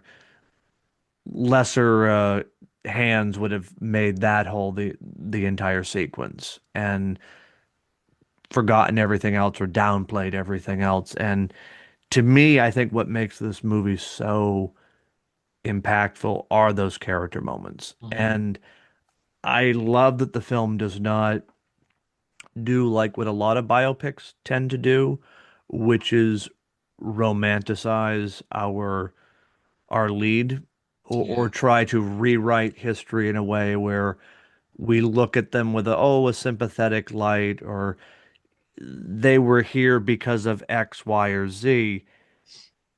Nolan is not trying to explain away or even sanitize uh, Robert Oppenheimer. He is putting him on full display. In a lot of ways, the film puts him on trial, and in a way, it doesn't paint this guy, I wouldn't say in a light that is entirely negative or entirely positive. It paints him in a light that is complex, and I think is ultimately very human. Because I think we all love to view ourselves as the hero of our own story, or we're somebody who comes in and saves the day, or we downplay our faults, and yet as we as we all well know, human beings are entirely complex, and nothing is quite black and white as it seems. And I love that all the people around Oppenheimer are there to, in a way, both accentuate his strengths and weaknesses, Mhm. but also remind him of his strengths and weaknesses. And there's that great moment with his wife, played by Emily Blunt, who was just dynamite in this film, no pun Her intended. best role, I think. Absolutely. I love the moment where she is saying to him, you don't get to commit the deed and then expect us all to, and I'm paraphrasing, but you expect us to all feel sympathy for you, or make it go away.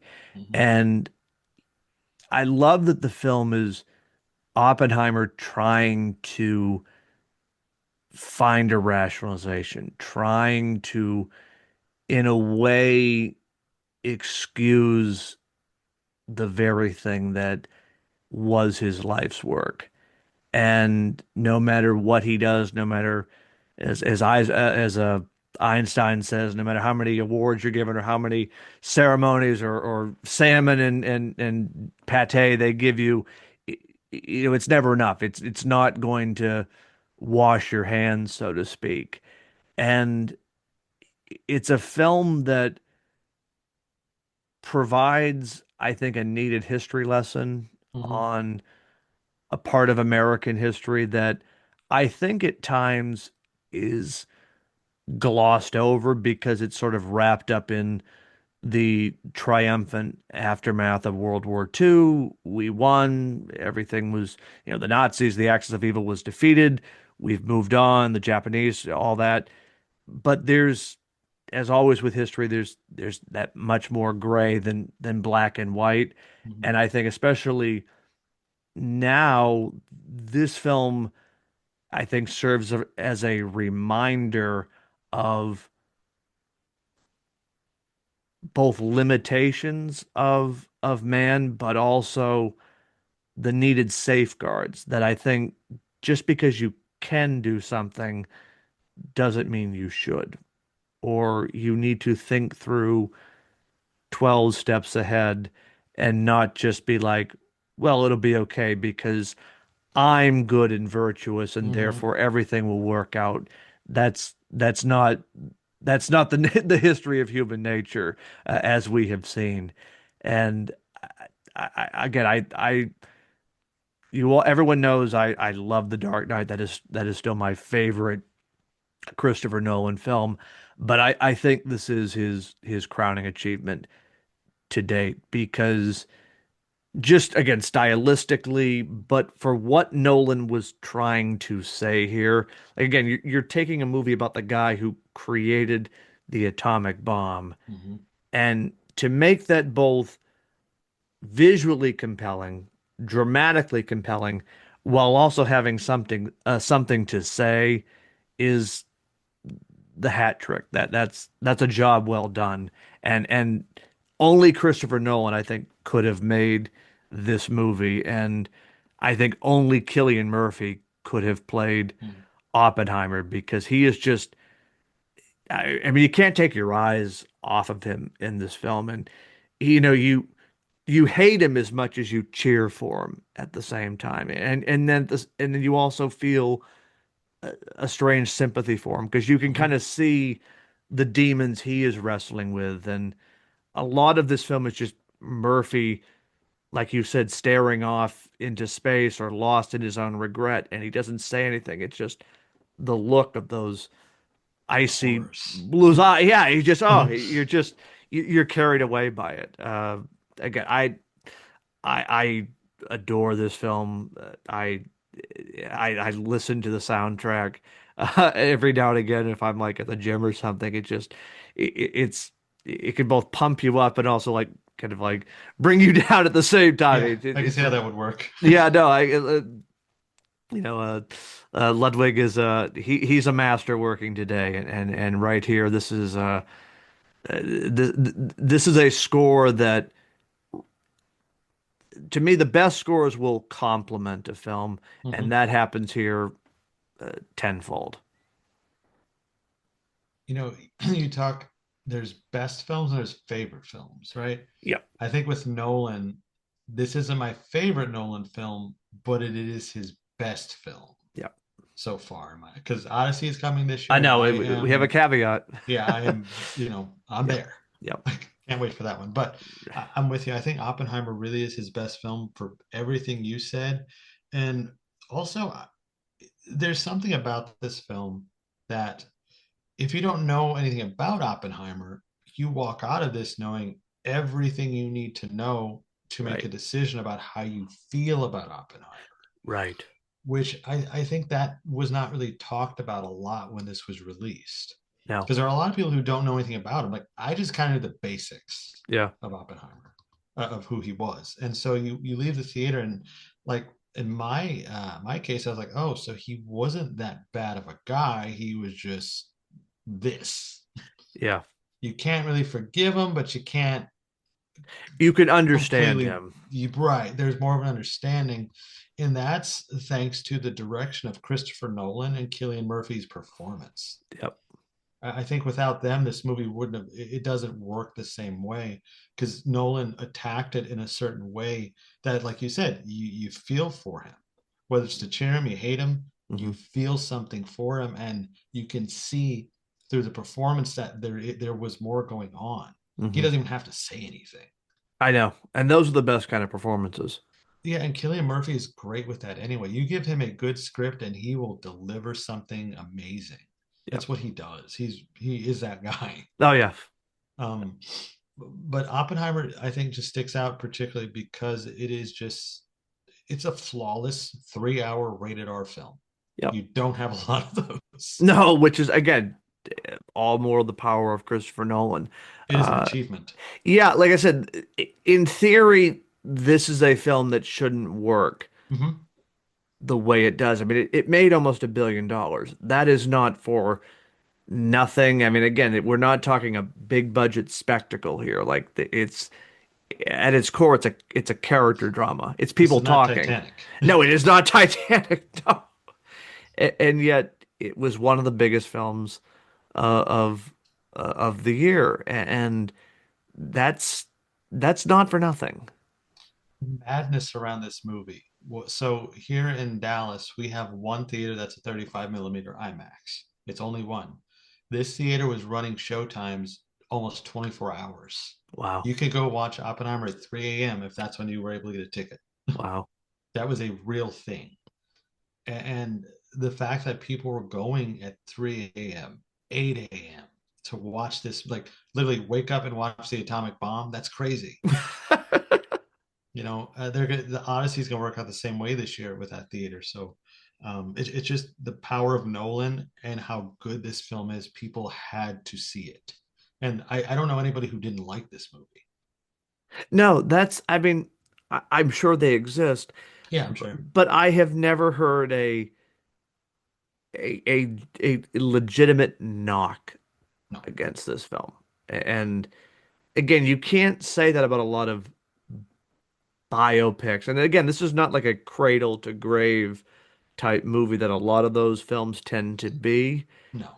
But at the same time, biopics tend to follow a certain rhythm. And it's not the same level, obviously, but I think of a film like Elvis from a few years back with Hmm. Austin Butler.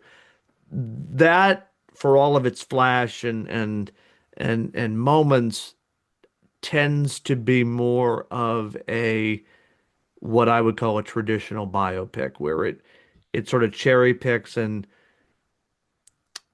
sanitizes in a way and romanticizes Oh yeah. our lead in a way that like if you love Elvis, it delivers, but if you're looking for something more complex, it's not really there.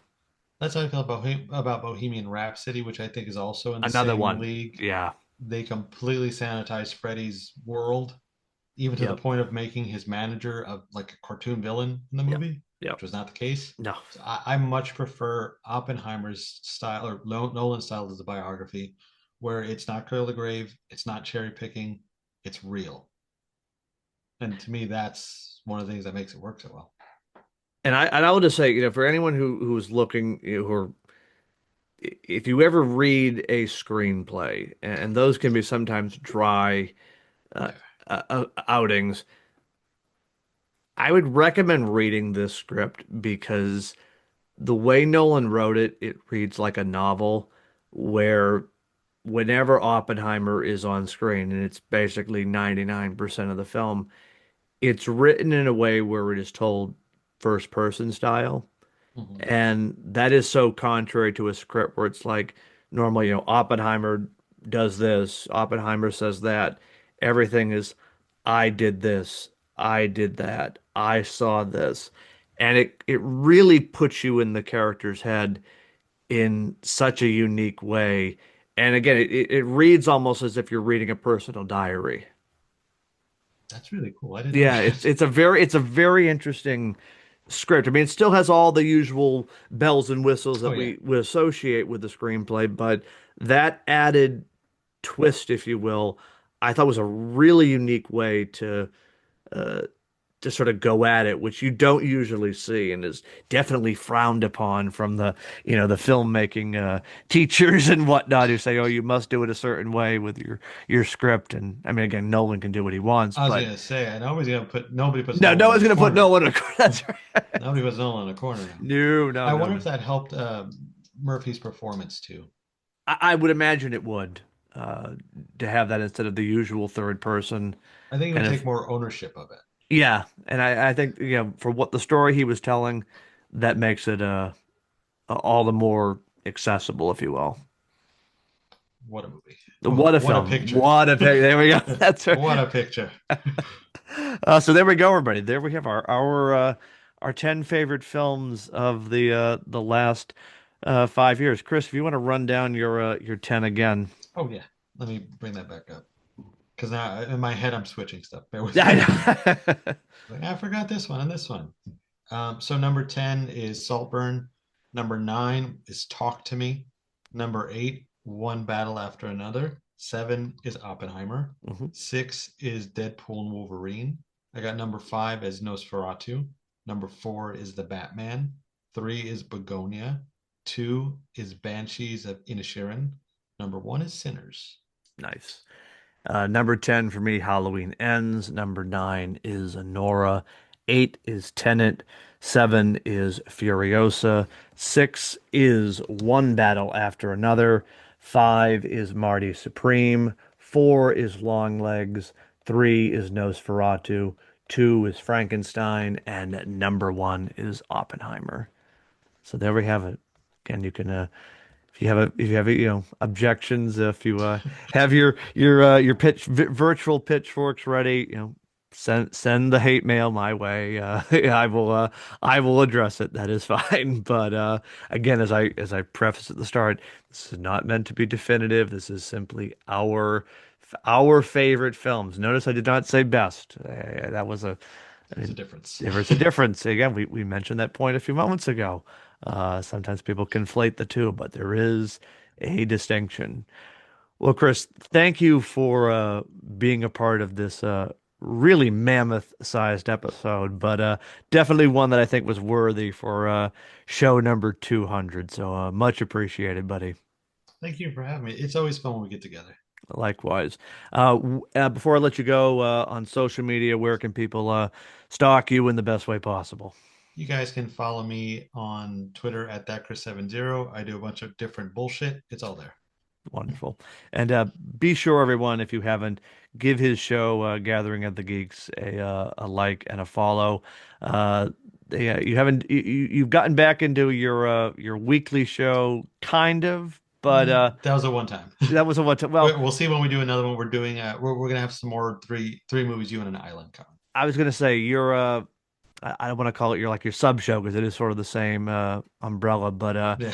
I've really enjoyed that format that you guys have been doing, where you bring on a guest and then you imagine if you were stuck on a deserted island, and what three films would you bring along with you? That's a fun concept. Thank you. No, so I look forward to the next iteration of that, because I'm always intrigued by what films people take. We are too. It's always, we don't know the picks beforehand, Yeah. so it's always an interesting experience. Yeah, I can imagine. I can imagine. Well, buddy, this was again, as I said, this was your 11th time on the show. I'll be sure to have you back for number 12 sooner rather than later. But again, thank you for joining me on this episode today. Thank you. And that does it for me today, everybody.